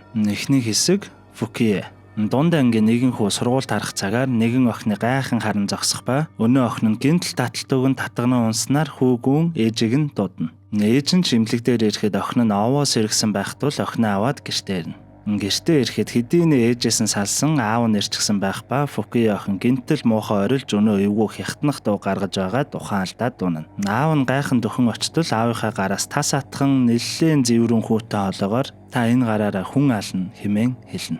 Маргааш нь болоход ээж нь Фукие охин аван эмнэлэг дээр шинжилгээ өгөх ба эмч нь ээжийг нь дуудан оруулж ирээд хариуг нь хэлтэл тархины үйл ажиллагаа нь хэвэн ер нь бол нэг тийм гэр бүлийн орчноос шалтгаалсан стресс байна л гэх юм тэр. Ээж нь чинд нь итгэхгүй байсан тул бүр цаашлан мэрэгжлийн ховсын эмчдэр очин шинжилгээнд ортол охин нь их л тайван хариулж байснаа гинтэл муухай орлон унах ба ээжтэй та намайг яагаад төрүүлээгүй юм бэ гэж хэлхэн тэр. Дахин шинжилгээний хариу гарахад маш цочирдсан мэдээ гархан тэр. Фукие охины өндгөвчний хажууд хавдар мэт зүйл байх ба энэ нь маш ховор тохиолддог өвчин юм гэд. Ерөнхийдөө бол ихэр хүүхэд байж байгаад нэгнийгээ уусгаад хоёр бие нь нэг бие болоод төрсөн гэн. Нөгөөдөө ууссан төр чадаагүй ихнэр нь нэгэн төрлийн тийм хавдар мэт зүйл болоод ихрийнхаа биед оршдог гэж ойлгож болно. Тиймээс л ээжтэй та намайг яагаад төрүүлээгүй юм бэ хэмээн хэлсэн байдаг. Нэг л зүйл биш байгааг анзаарсан ээж нь өөрийн далдын чадвартай дүү болох Марико дээр ирэхэд дүү нөөдөөс нь шууд л энэ Фукиегийн тухай юу хэмээн хэлхэн тэр. Дараагийн хэсэг Марико. Ээж нь дүү Марикотой ховсын үеийн бичлэгийг үзүүлж охиноо хараалгасан гэхэд дүү нь юу ч гэсэн очиж уулзах хэмээн хамтдаа эмнэлэг рүү явна. Дүү Марико нь эмнэлэг дотор нэг л юм мэдэрсэн янзтай их л болгоомжсон шинжтэй явах ба Фукие охиныг хариуцаж байгаа эмчийг харснаа их л айн өнөөдөр биш 3 өдрийн дараа болъё гэд эмнэлгээс бараг зүхтаад л гүгээд гарна. 3 хоногийн дараа Марико бүсгүй өөрийгөө ариутгаж гэрээрээ дүүрэн хамгаалах шившлэгтэй цааснааснаа эмнэлэгт Фукие охин дээр ирнэ. Эмнэлгийн орон дээр Фукие охин ч унтаж байх ба хөшгийг нь хаан хэрэгтэй зүйлсээ гаргаж тавиад зан уулээ шууд л эхлэхэн тэр.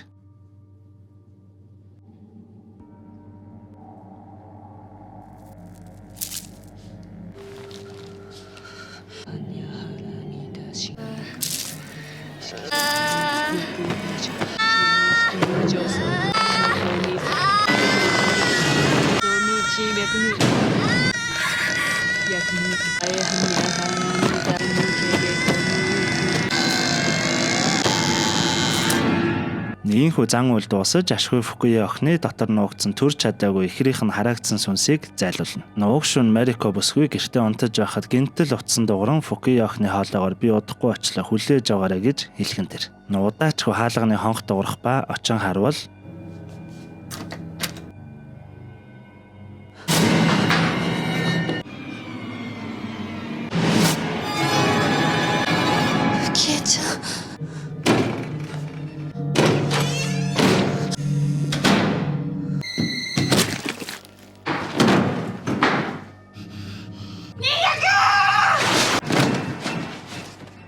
цаашлан Марико бүсгүй нөхөр хүүхдийг ч мөн хөнөөсөн байдаг. Энд яг юу болсон бэ гэвэл Марико бүсгүй ихрийнхэн сүнсийг зайлуулах зан үйл хийж байх яг тэр үед ихрийнхэн сүнс нь хөөрхий Фукуя охины сүнстэй байраа сольсноор хараалтай ихрийнхэн сүнсийг биш гэмгүй Фукуя охины сүнсийг биеэс нь гаргасан байдаг. Тиймдээ чинь юу ч хийж чадалгүй зогсож буй цагаан сүнс нь хөөрхий Фукуя охины сүнс байдаг. Дараагийн хэсэг Кевако хэдийнэ бүгдийг мэдсэн ба эмнэлэг дээр хөөрхий Фукуя охины сүнс биендээ орж чадалгүй л өөрийн биендээ хурж харагдана. Нээж нь эмнэлгийн дээвэр дээр угаасан зүйлсийг хатааж байх ба өнгөрсөн дөө Марикон харагдах ба уучлаарай миний дүү хэмээн хэлэн охиноо аван дээвэр дээр гарна.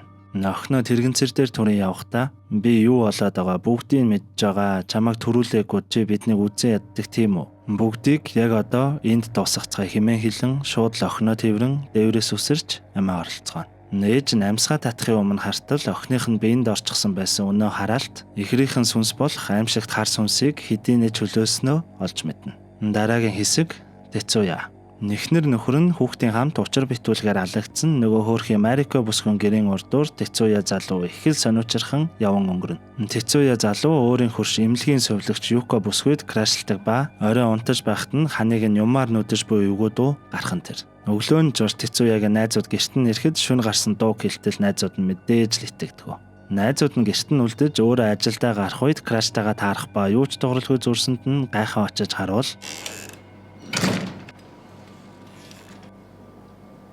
Юко-сан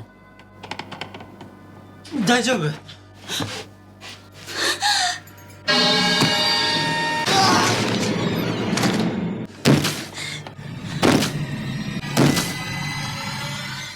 Дараагийн хэсэг Юко.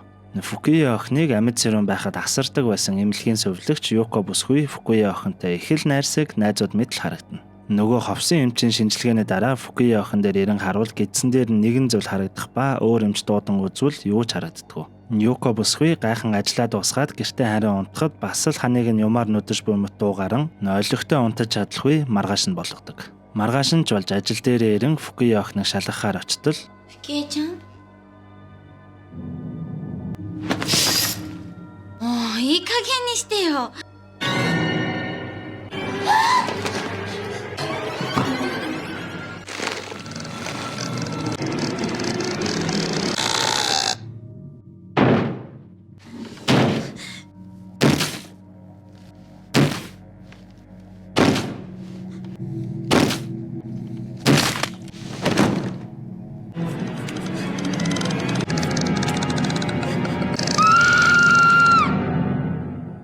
хан нүдэх дуугараад байсан нь ийм л учиртай байж. Дараагийн хэсэг Аяно. Фукуя охины аав Яката өөрийн ажилтан бүсгүй болох Аяног таксигаар гэрт нь өргөж өгөх ба Аяно бүсгүй их л тухгүй харагдана. Яката дахиад ганц юм уучхад харихгүй мөөхөд үгүй гэж таксинаасаа яран буун. Дарга нь хандраад байсан тул сандарсандаа гэрээсээ жаахан зайтай буучсан тул алхаж явтал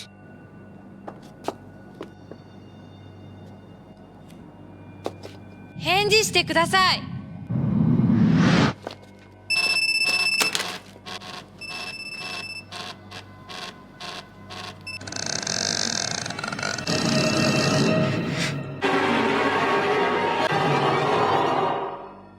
Дараагийн хэсэг Яката.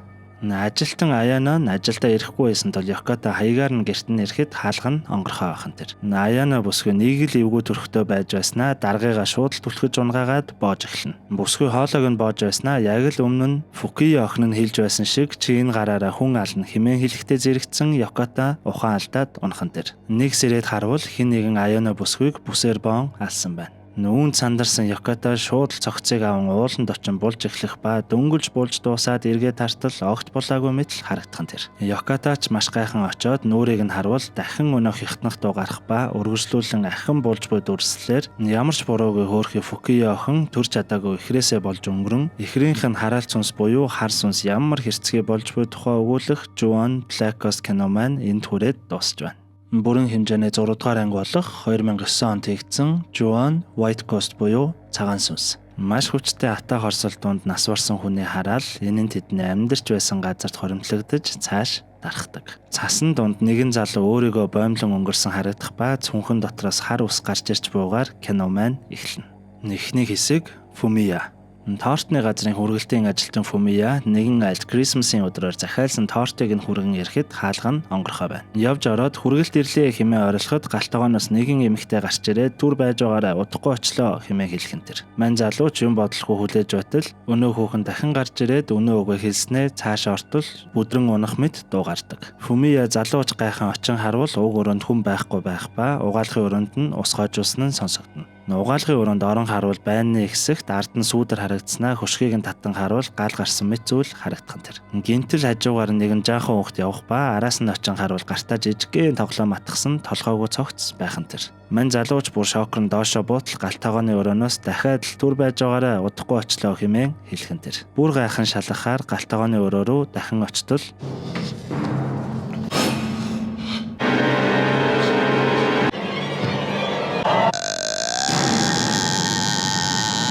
дараагийн хэсэг Kashiwagi. Kashiwagi нэртэй такси компанид ажилладаг залуу охин Аканыг сургуульд нь хүргэж өгөхөд охин нь цүнхээ авах гэтэл арын суудлын дээр нэг сонин ялцанхай зүйл болцсон байх нь тэр. Залуу ч өглөө суусан хүн юм асгацсан байх та гэж бодон арчиж байтал эхнэр нь холбоогоор нь холбогдно. Эхнэр нь гэрт цагдаа нар ирчихсэн байна. Өглөө чиний таксигаар үргэлжлүүлсэн хүний тухай ярилцахаар ирсэн байна хэмээн хэлхэн тэр. Мань хүн нэг л чихүүцээд арын суудлын руугаа харвал түрүүхэн хоосон байсан газар нэгэн том цүнх харагдана. Гайхан машинаасаа буун арын суудлын дээр очин цүнхийг нээтэл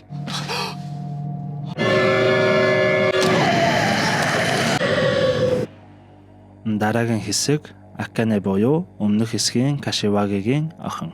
Өмнөх хэсгээс хойш 7 жил өнгөрсөн байх ба Акане охин ангитай ганцаараа байж байтал доод ангийн 2 охин орж ирээд та нэр юм харж мэдэрдэг гэсэн мэт алив хамтдаа сүнс дуудцгаа илгэн. Охтууд өвжөөш гараар битсэн цаасан дээр зоос 50 бэлдэн 3 талаас нь хурууга тавьтал өсгүүдийн дарааллаар Mirai гих үг бүтэх ба гинтэл зоосон дээр 4 хуруу харагдан хажууд нь шар малгайтай жоохон охин зогсож байх нь тэр. Акане охин ч маш их зочоод шууд гараадгүй. Үлдсэн 2 охин ч гайхаж байгаад сургуулаас гарах замдаа нэг нь нойлын өрөө ортол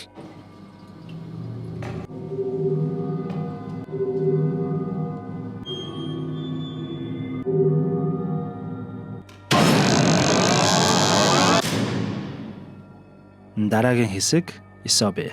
Isobegийнхэн шинэ гэртээ нүүж ирэх ба маш том сэлүүхэн мөн олон өрөөтэй байр байх нь тэр. Энэ байр нь өмнөх анги буюу Black Ghost-ийн Mariko бүсгүйн байшин байх нь тэр. Нууг байшинд юу болсон тухай бид бүгд мэднэ. Энэ миний өрөө шүү хэмээн баярлаж гүйж яваа энэ охин бол өмнөх хэсэг цүнсэн харагдсан Mirai охин. Харин өмнөх хэсгүүдэд гараад байсан бөмбөг орчихсан эвгүй царайтай эмээ нь Mirai охины эмээ байдаг. Нэг тийм жаахан зөнөөрөх хөвчтэй гэх юм уу да. Mirai охины нагад цах нь хамт амьдардаг ба шинэ гэрийнхээ өрөөнүүдийг үзэн явтал нэг өрөөнд нэг л сонинтой байсныг нь очиж үзвэл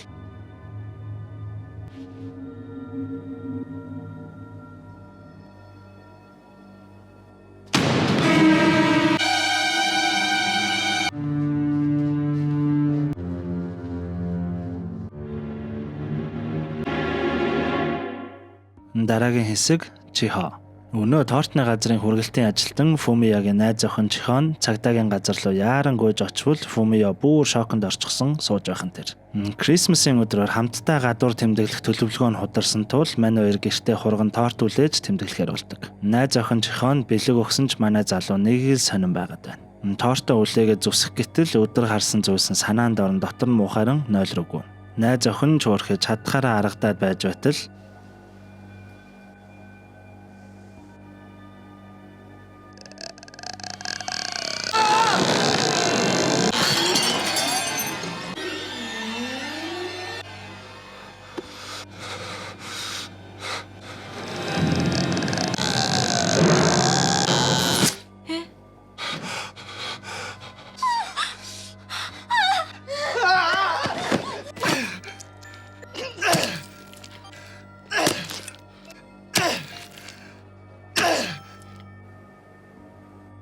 Дараагийн хэсэг Мирай. Сүнс нь харагдаад байгаа Мирай охин ууг нь таксины жолооч ахын охин бол Аканетэй Уитингийн охин байсан ба хоорондоо маш сайн найзууд байж. 7 жилийн өмнө буюу Мирай охины гэр бүл өнөө эвгүй байсандаа нүүж орсны дараа Акана Мирай найзандаа зочлоход Мирай охин манай нагад цах нэг л сонирн байгаа. Намайг бүр байнга ширтээ. Тэгээ бүр усанд ороод гараад ирэхэд миний дотоож алга болоод байгаа л гэн. Тиймээс битгий явуулдаа жаахан хамтдаа байж бай хэмээн гуун харагдана. Яг нөгөө энэ байшиндаа дөнгөж орж ирээд байшинд байсан толтой нэгэн сонин зүйл болдог нөгөө наг цахна. Хоёр охин юм ууд сууж байхад манай Аканы охин найздаа энэ жижигхэн тоглоомыг өгөөд аз авчирдаг тоглоом шүү ханаадаа идэгтэл өөртөө байлгаж байгаарэ гэсэн байдаг.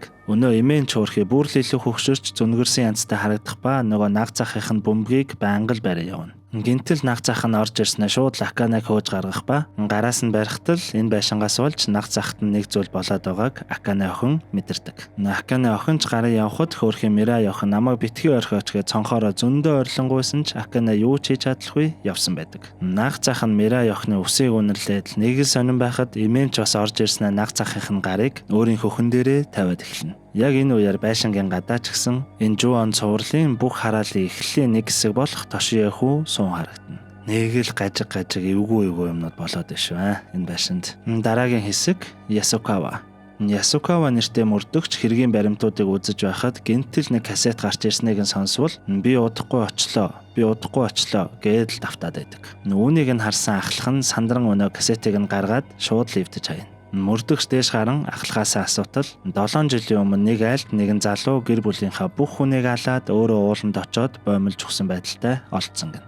Хажууд нь яг ийм касет байсан ба түрүүн жинээ сонсч байсан үгнүүд яг л тэр касетэнд байсан хэмээн хэлнэ. Ахлах нь би энэ касетыг бүр хол ууланд аваачаад хайсан ч гэсэн гарч ирээд л байна. Манай өөр нэг мөрдөгч энэ хэргийг мөрдөж аваад өгсөн байдалтай олдсон хэмээн хэлнэ. Тиймээс чи үүнд битээ оролцоорой л гэнэ. Манай мөрдөгч ч гэсэн ойлголоо хэмээн хэлээд буцаад ажил руугаа орон уг хэргийн материалтай танилцж байхад түрүүхэн эвдээд хайсан касет нь дахиад л гараад ирхэн тэр. Бүр ямар ч тоглоулагчгүй мөртлөө өөрөө иргэн хурдан ирээрээ гэх эмэгтэй хүний хоолой сонсогдно.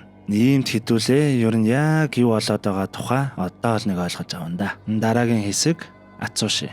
Өнөө эвгүй байшинд нүү орсон гэр бүлд айл 7 жилийн өмнө энгийн нэгэн үдэш болж байх ба нөгөө Мирай охины нагад цахыг чухал шалгалтанд унсан тухай хүмүүс ярилцсан сууна. Нагад цах нь өрөөндөө шаналн суухад чихвчин дээр нь гинтэл эвгүй зүйл сонсогдож мань залуу босон цонх буюу өөрийнхөө тусгал руу нэг л эвгүй харан сууна. Энэ үеэр өнөө эмээн ч гэсэн толинд нэг л эвгүй нүрээ дарвайтал нь бодсон сууна. Өнөө наг цах нь гинтэл төмөр цөхөр барин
Ийм л учраас хамгийн ихний хүргэлтийн залуу орж ирэхэд байрны өрөө шатсан байдалтай байсан. Нууг эмэгний сүнс энэ тэндгүй энэ бөмбөгөө барин явж харагддаг. Мөн хөөрхөн Мирай охины сүнс харагддаг болсон байж. Мөн Аканы охины аав таксины жолооч Кашивагигийн өнгөрөхийнхөө өмнө хөргөж өгсөн хүн нь энэ алуурчин аав гахна ба нарын суудал дээр нь нэлцэнхаа юм урсчихсан байдалтай хардаг цүнх ба доторх толгой нь хөөрхий Мирай охиных байсан байдаг. Нагад зах нь ийхүү Аканы охины аавар хөргүүлээд ууланд очин өнөө цагдаа нарын яриад байгаа касетыг урдаа бичиж байгаад боомлон өнгөрсөн байдаг. Яг өнгөрөхийнх нь өмнө дүүгийнх нь толгой буюу Мирай охины толгой хурдан ирээрээ хэмээн хэлэх бол нагад зах нь удахгүй очлоо хэмээн давтан хэлсэн нь цагдаа нарын баримт болгон олсон өнөө хараалт касет байдаг. Наканы охин гэртээ ирэн аавынхаа бурхан залбирчгаад байж байтал гентил чимээ гарan ээжигээ ирвөө гэтэл Мирай охины сүнс харагдах нь тэр. Наканы ч мэдээж намайг 7 жилийн өмнө туслаагүй уучлаарай хэмээн тасралтгүй уучлалт хуухад Мирай охины сүнс гентил алга болох ба өөрийнх нь ханиадаа эдгэжгээд буцаагаад өгөөрэй гэд өгч байсан тоглоомыг нь үлдэн явснаар кино маань дуусна. Нөхөөрхий Мирай охин багын найзаагаа уучлаад амар амгалангийнхаа орон руу явчих уул гэлтэй. Бүрэн хэмжээний 7 дугаар анги болох 2014 онд хийгдсэн Ju-on The Beginning of the End буюу төгсгөлийн эхлэл. Маш хүчтэй атаа хорсол дунд нас орсон хүний хараал энэн тэдний амьдарч байсан газарт хуримтлагдаж цааш тархдаг. 1995 онд хүүхдийн хүчирхийллийн тухай дуудлага ирсэн нэгэн айлд хүүхэд хамгааллын төвийн ажилтан болон нэгэн цагдаа өөр нэгэн камертай хүний хамт ирж буугаар кино маань эхэлнэ. Нууг айлын хүүхдийг Тошия гэх ба хүн амьдраагүй нэлээд удчихсан мэд нэлээд дэлбэрчгсэн айл байх ба дээд давхарт гарan харуул өнгөрөөд нэлээд тонсон гэмээр хүүхдийн цогцос олж харснаар нэмэлт хүч дуудахаар гарна. Баримтжуулан явж байсан камертай залуу нь үлдэн Тошия хүүгийн цогцсын дүрсийг авч байтал хүүгийн сүнс харагдсанаар дүрс шилжинэ. Мэдээж буруу газараа буруу цагтаа байсан нь ойлгомжтой. Эхний хэсэг Нанами. 9 жилийн дараа дунд сургуулийн Нанами, Яёи, Рина, Аои гэх охтууд уг аллаг гарсан сүнстэй гээгдэх байшинд очихоор явж харагдана. Нууг байшин хэрэг гарснаас хойш энэ Аои гэх охины эх чинь худалдан авсан байдаг. Мэдээж сүнстэй гэдгийг нь мэдсэн тул өөрсдөө амьдардаггүй түрээслэх хүн хайж байдаг. Охтууд ч байшинд орон сони юм а энэ байшин нэрээ сүнстэй гэж юу хэмээн тэндүү сонирхон явж байтал Нанами нэгэн хүүхдийн дуу сонссноор ганцаараа дээш гарна. Нанами охин нэг өрөөнд орон сонирхон явж байтал энэ тэндгүү цусуурсан харагдснаа Тошия хүүгийн сүнс харагдан орилон өрөөнөөс гарсан ч найзууд нь нэг тоолгүй нэл дээд гараад явдаг. Дараагийн хэсэг Яёи. Өмнөх хэсэгт гарсан охтын нэг болох Яёи биеийн тамирын хичээлийн үеэр нэгэн амьсгаа дах дуу сонссноор ганцаараа заалны арын хэсэг рүү шалхах явхад Тошия хүүгийн гар хөлнөөс нь барин авах ба Яёи охин нэгэн эвгүй зүйл олж харна. Би нэг л биш байсан тул сургуулийн эмнэлэг ороод хэвтэж байтал хүнжил дотроос нь нөгөө байшинд байсан нэгэн зураг гараад ирхэн тэр. Гайхан байж байтал мэдээж л манай цувралын хамгийн iconic хэсгүүдийн нэг болох хүнжил дотроос нь Тошия хүүгийн сүнс гарч ирэн аван одно. Дараагийн хэсэг Рина. Үлдсэн 3 найзын Нанами болон Аои нар найз Ринагийнхаа гэрт ирэхэд ээж нь их хэл хямарчихсан байдалтай угтаж авна. Манай хоёр ч найздаа санаа зовн бит хоёр найзууд байгаамаа гэхэд ээж нь өрөөнийх нь нүдэнд нь хүргэж өгтөл хаалх нь цоожтой байна. Цоожийг нь онгойлхон яваад ортол найз Рина нь хамаг цонхоо ямаар тагалжчихсан байх ба тэд нар ирж байна нөгөө хүүхд ирж байна гэж дахин давтаад хэлээд байдаг. Өрөөнийх нь хамаг тавилга чичрэн Тошия хүүгийн гар харагдахад найзууд айн өрөөнөөс цухтан гарна. Ганцаараа үлдсэн Рина охин юм идэх санаатай галтайгоондоо ортол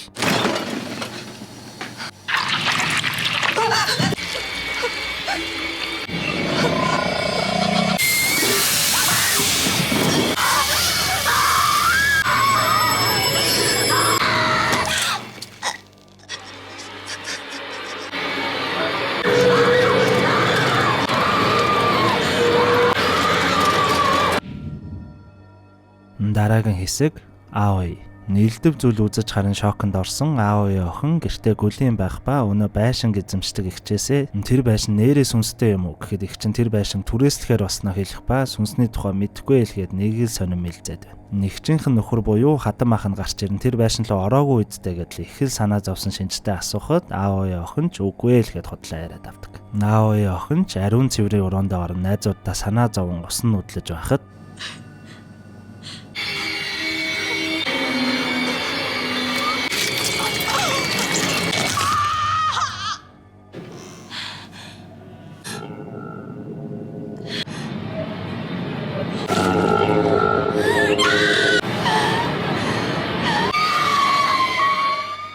энэ үеэр Нанами охин метронд явж байхад найзууд нь нүдэнд нь харагдах ба очин харуул хий юм харснаа ойлгоно. Нойрлон зүгтэх үед гинтэл өнөө байшинд ороод ирчихсэн байх ба зүгтэх гээд гартал үл үзэгдэх хүч Нанами охиныг ийш тийш нь шидлэж байснаа аваад явна. Яг энэ үедээ зэрэгцэн манай цувралын хамаг зүйлсийн эхлэл болсон өмнөх ангиудад гарснаар эхнэр хүүхдээ хөнөөгөөд уг хараалыг эхлүүлсэн Такео Секи болон Каяко Секи нар уг байшин түрээслэн орж ирж буй нь харагдана. Дараагийн хэсэг Юи.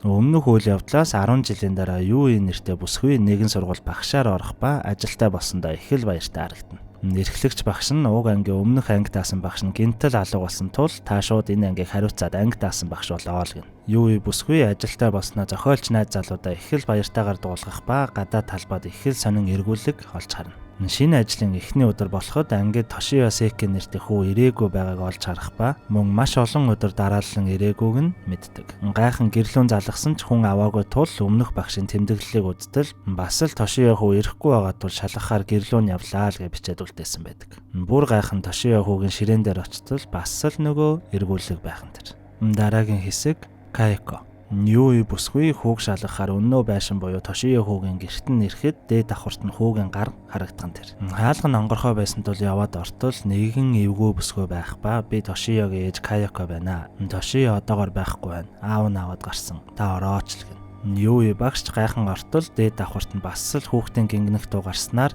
дээшээ гарна. Хаалгануудыг нь скотчоор наачсан байх ба скотчуудыг нь хуулан өрөөнд яг орон чимээ гарч буй шүүгэнд ойрттол өнөө ээж нь гинтэл гараад ирнэ. Тэгснэ ээж нь та энд юу хийж аваа бэ? Энэ Тошиогийн өрөө биш. Би цай бэлтчихсэн байгаа. Та ирээд уу хэмээн нэлээд эвгүй цэхэрдсэн зэв рүү хоолоогоор хилээд л яваад байгаа. Багш юу хэлснийхэн дагуу араас нь очтол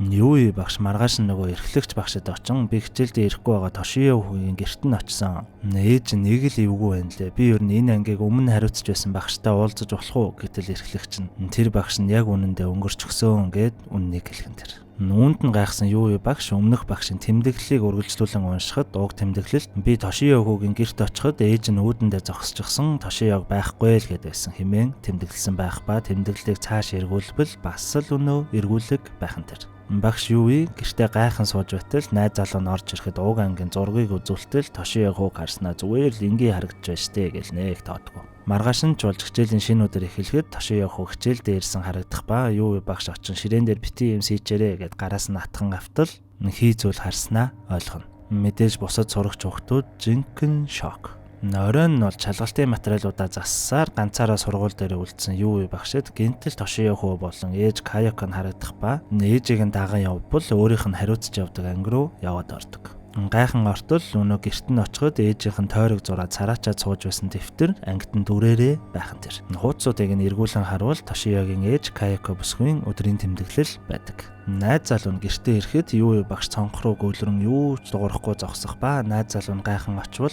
цонхон дээр өнөө тойргийг хуруугаараа зуран зогсож байснаа гинтэл ухаалдаад унхан тэр. Юуийг унтуулчаад найз залуу нь гайхан цүнхнээс нь өнөө дэвтрийг гарган битсэн зүйлийг нь уншвал өнөөдөр түрээсэлсэн шинэ байшиндаа орлоо. Яг л миний хүсэж байсан байшин байна. Одоо хүүхдтэй л болмоор байна. Ер нь би яагаад хүүхдтэй болж чаддгүй юм бол бурхан минь би ямар нэг буруу зүйл хийсэн гэж юу? Миний нөхөр Такео дандаа л ажил ихтэй байдаг. Гэртээ баараг л харагддаггүй. Хүүхдтэй болвол ер нь ингэн тэгнэ гэж бурхнаас хүүхдэх болсон маш их юм битсэн байдаг. Хоосон 2 хуудас эргүүлэн бүр цаашлан уншвал өнөөдөр надад гайхамшиг тохиоллоо. Гэртээ ганцаараа байж байхад нэгэн цагаан хүн над дээр ирээд ээжээ гэж хэлсэн. Би жирэмсэн болсон гэдэгтээ итгэлтэй байна. Миний нөхөр Такео үүний тухай огт мэдэхгүй байгаа. Тэр зүгээр юу ч мэдлэхгүй аавынхаа ажлыг хийхэд л болно. Миний толгойд Тошио гэдэг нэр орж ирсэн. Тошио нэрээ сайхан нэр байна шүү хэмээн битсэн байдаг. Үүнийг нь уншсан найз залуу нь мэдээж маш их шоконд ордог. Дараагийн хэсэг Наото буюу багш Юигийн найз залуу.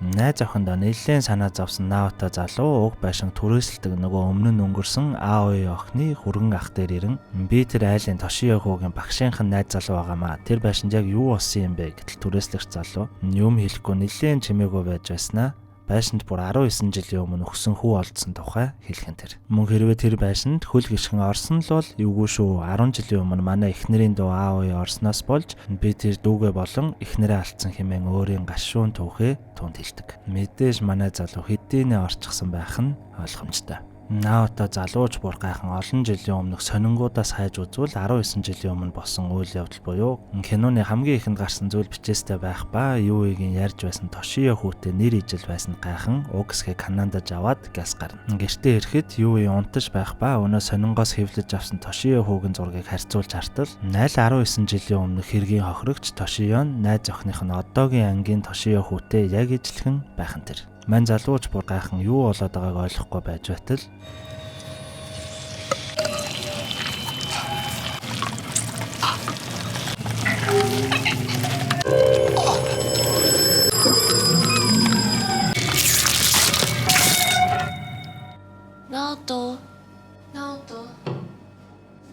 Наото.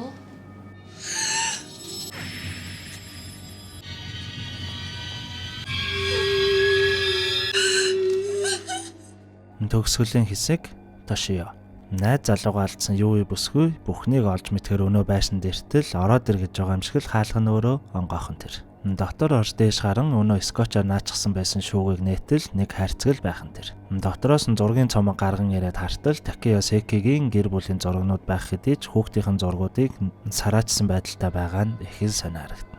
Бүр цаашлан ухан нэгэн видео камер байсныг нь гарган ирээд хуурцгуудыг нь тоглуултал их л жаргалтай залуухан гэр бүлийн бичлэгүүд байх ба Тошио хүүн аавда нэг л дургу харагд. Хайрцгийг бүр цаашлуулан ухтал тусад нь хийсэн нэг хуурцаг байсныг нь тоглуулбал яг л өнөө дэвтэр дээр бичигдсэн байсанчлан Каяко бүсгүй гэртээ зүгээр хөвтөж байхад Тошио хүүгийн сүнс гарч ирснээ бийд нь усан орно. Багш Юуи ч өмнө гэрт нэрэн ээж Каякотой уулзаж байсан тул түүнийг танин гайхан байтал гинтэл ард нь 10 жилийн өмнө уг байшинд болсон зүйлс харагдсанаар хэдүүлээ энэ олон анги энэ их үйл явдлын өмнө яг юу болсон тухай олж мэднэ. Нөхөр Такеон эхнэрээсээ энэ хэний хүүхэд юм бэ гэдээ их л ууртаа асуухад эхнэр Каякон Тошио чамтай ямар ч хамаарлах уу. Зөвхөн миний хүүхэдгээ муухай инээтэл нөхөр нь ууралсандаа эхнэрийнхээ хүзүүг мушгин хороосон байдаг. Нүгээр зогсохгүй өнөө байн гараад идэг Тошио хүүгийн хар муурыг нь аваад пэйжент хийн алсан байдаг. Нүдсэн харсандаа итгэж яатсан Юуи багш уг шүүгээний дэшээ зухан хартал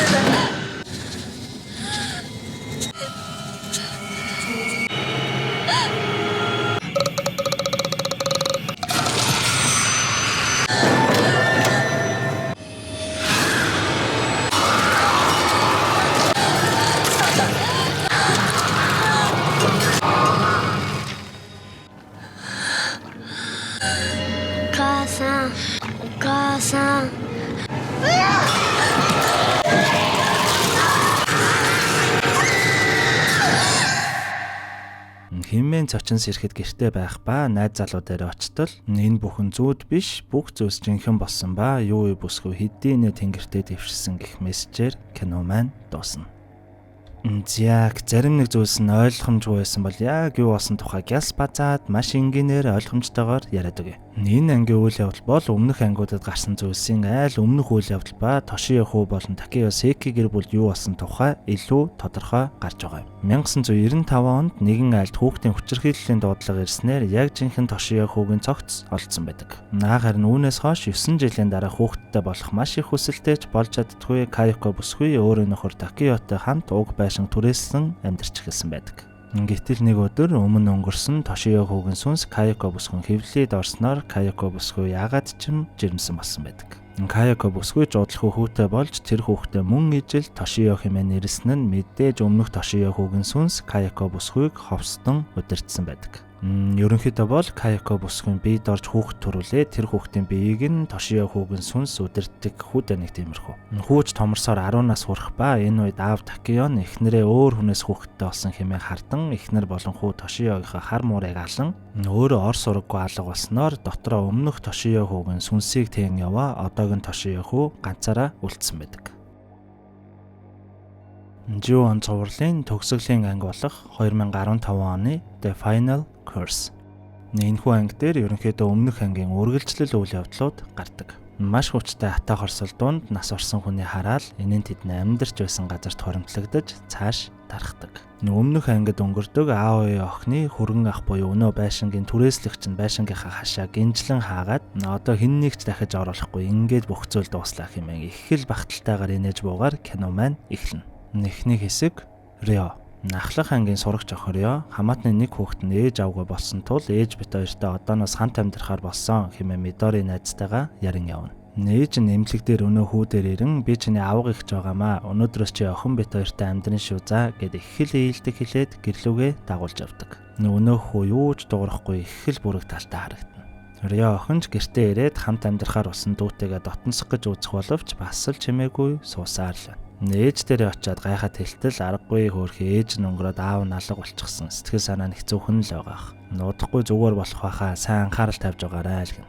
Рио охин ч ээжтэй за ойлголоо хэмээн хэлчихэд наавынхаа бурхан дээр аяг будаа тавиад залбирч байхад ард нь нэлээд эвгүй зүйл харагдах ба будаа нь асар хурдан муудан хөгжөрнө. Дараагийн хэсэг Эна. Рио охины гэрийн яг хажууд байрлах эмнэлэгт хэвтэж буй Эна нэртэй жаах охин сониучрхан Риогийн гэрийг уцаараа татан харж байхад нөгөө цагаан хүүхдийн сүнс гэр дотор явж харагдана. Тошиогийн сүнс энэ хүүхдийн биеийг удирддаг тул хаяада биеэсээ гарч яваад л ах шиг байгаа. Оройн болж Рио охин өрөөндөө унтах гэж хэвтэж байтал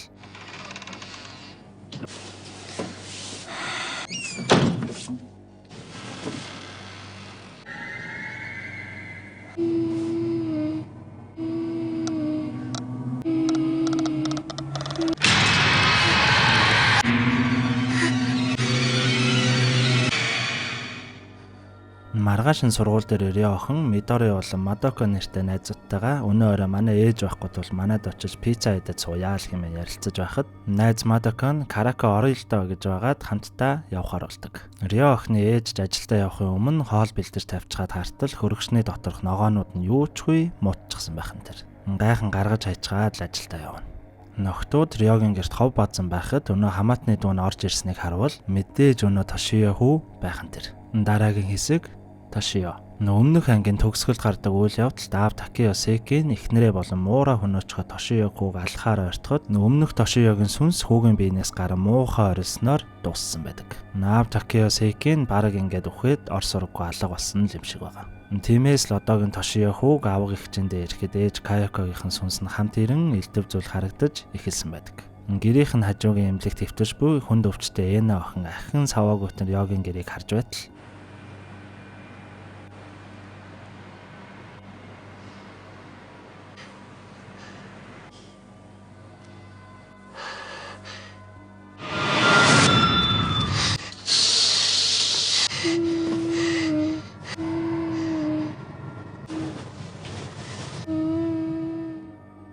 дараагийн хэсэг Мидори.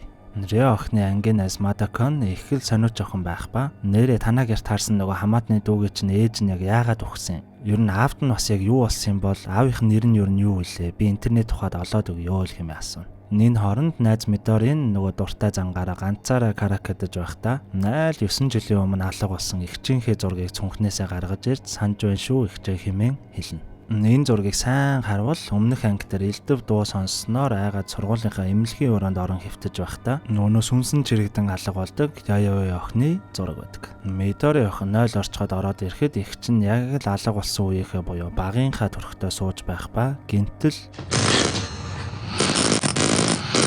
Нэ-чан.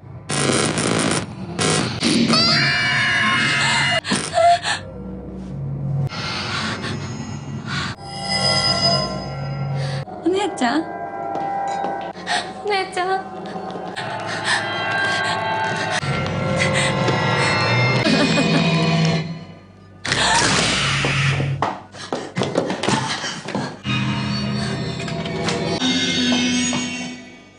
Энэ үеэр нөгөө найз болох Мадокон интернет ухсаар байгаа Тошио хүүгийн гэрт юу болсон тухай олж мэдснээ. Рио охин руу заалхан хэлж мэдээллийг нь явуулахад Рио охин яг одоо гэрт нь хамт байгаа хүүгийн гэрт нь юу болсон тухай олж мэдээд шок. Яг энэ үед найз Мадокон хоолоо идэж байхад хоолн дотор нь хүнний нүд харагдан бүр гарн дээр нь хар мэнг шиг зүйл урган гарснаар амиа алддаг. Хүүгийн гэр бүлд юу тохиолдсон тухай олж мэдсэн Рио охин хамаатны дүүгээ өрөвдөн өрөөрөө нь ортол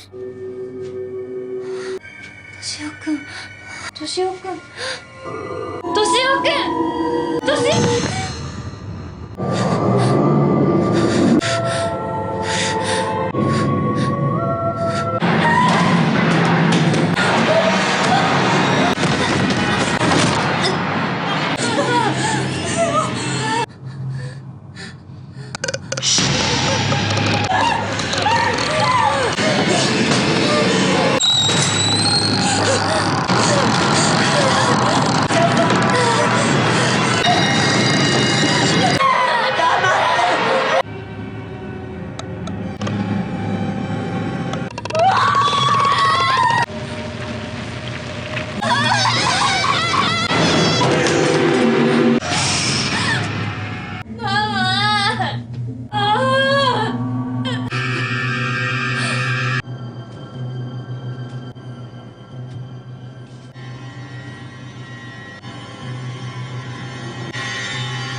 Дараагийн хэсэг Май. Өмнөх анги дээр гарсан Юуи багшийн ихч болох Май нь гэнтэл дүүгээ зүүдлэх ба зүүдэндээ дүү дээрээ очтол нэгэн хүүгийн гар харагдах ба ширээн дээр нөгөө л тойргийг зуран суун. Юу хүүхэд вэ гэхэд өөдөөс нь түүний Тошио гэдгээ ээлгэн. Зүүднээсээ сэрэн дүүгээсээ мессеж ирж үү хэмээн шалгахтал бас л юу ч байсангүй. Юуи багшийн ихч Май нь буудалд ажилладаг ба ажиллаа хийж явхад элдв зүйл харагдах ба дүүгээс нь ашгууныг дуучуудан ирсэн байдаг. Май найз залуу Сато нийтийн тээвэрт ажилладаг ба бас л сонин зүйлс харж эхэлдэг. Мань хоёр ажлуудаа тарцгаагаад гэртээ уулзсан өнөө сураггүй алга болсон дүү Юуигээс ирсэн дуучуудан үзэхэд Юуигийн ам тавьж рүүмэт амсгаадах дуу сонсогдох ба хажуугаар нөгөө муухай хятнах дуу сонсогдно. Майын гэрт дүүгийнх нь ажил буюу нөгөө сургуулаас сураггүй алга болсон тул ажлынх нь хэрэгслүүд буюу дэвтэр номнуудыг нэгжийнх нь гэрлөө явуулсан байдаг. Нууг хайрцаг дотор байх тэмдэглэлийг нь үзвэл манай ангийн Тошио гэх хүү хичээлдээ ирэхгүй байгаа тул гэрлүү нь явлаа гэх тэмдэглэлийг олж уншина. Зүүдэндээ сонссон нэртэй таарч байсан тул их л гайхах нь тэр. Норойн болж найз залуугаа ирэхэд дүүгийнхээ ажлын материалууд дундаас өнөө эвгүй дэвтрийг гаргаж ирээд уншиж байх нь тэр. Энэ дэвтэр нь яг нөгөө өмнөх ангитар гардаг Каяко бүсгүн би хүүхэдтэй болмоор байна. Хүүхэд гэдэл хэрхэн яаж хүүхэд олсон тухайга бичсэн өдрийн тэмдэглэл нь. Найз залуун Сатонч нэг л эвгүй мэдрэмж төрөөд шууд дэвтрийг нь гарган хаяна. Май бүсгүйг усанд орж байхад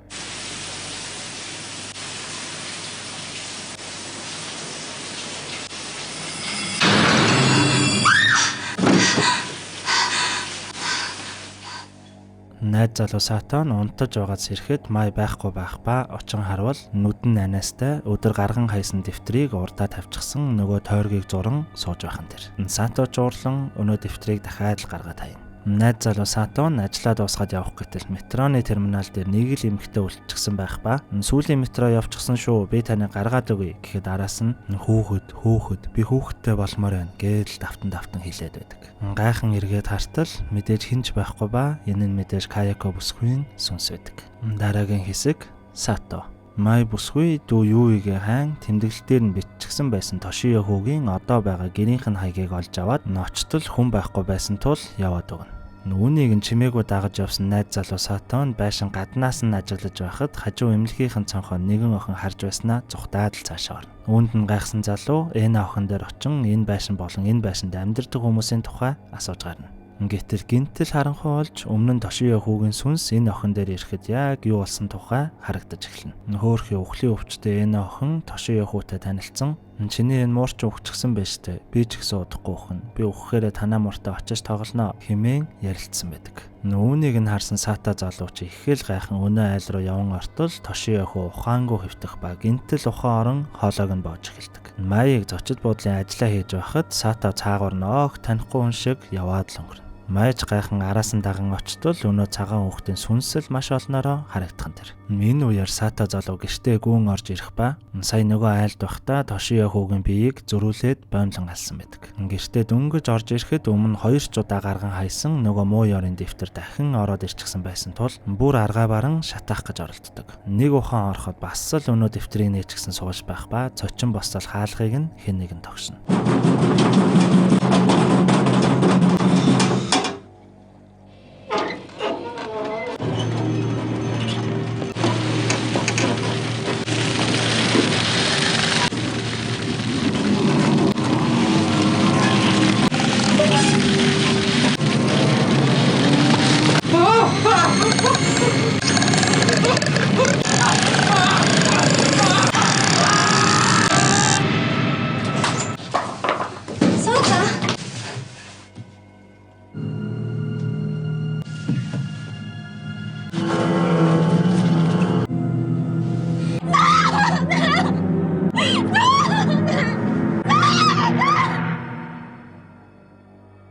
Сүүлийн хэсэг Каяко.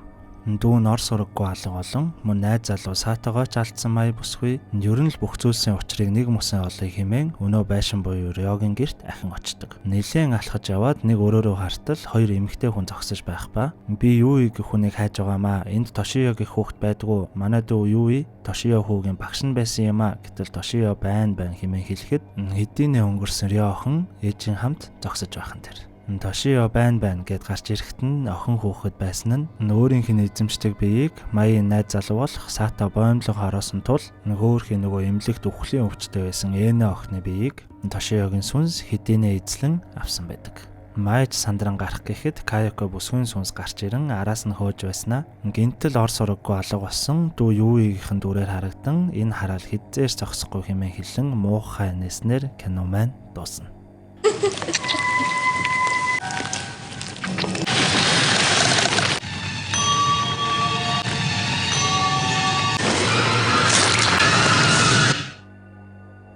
Йоо ямар хэцүү яасан их заналтай ямар ханж цадгүй сүнснүүд вэ те эднэр бүр үхсэн Монголд байсан бол айл үжи арцгуучаасаагаад бүр болохгүй маяглаад байвал ам юм уу бөөдөө хэдийнэ эрлэгт нь илгээсэн байхгүй те дааж тэгэж авахгүйг юм л та энэ японочууд нэрээ. За юу ч гэсэн үнэ алдарт цувралын Япон ангиудыг нь бүгдийг нь ярьж дуусглаа. Сайхан байлаа. Тэгээд араас нь дахиад хэд хэдэн цуврал бэлтцэн, зарим нь татаад бэлдээ тавьчихсан байгаа тул юу ихэ мэдж байгаа те. Сабаа дараад зүсгэлээ байж байгаарай.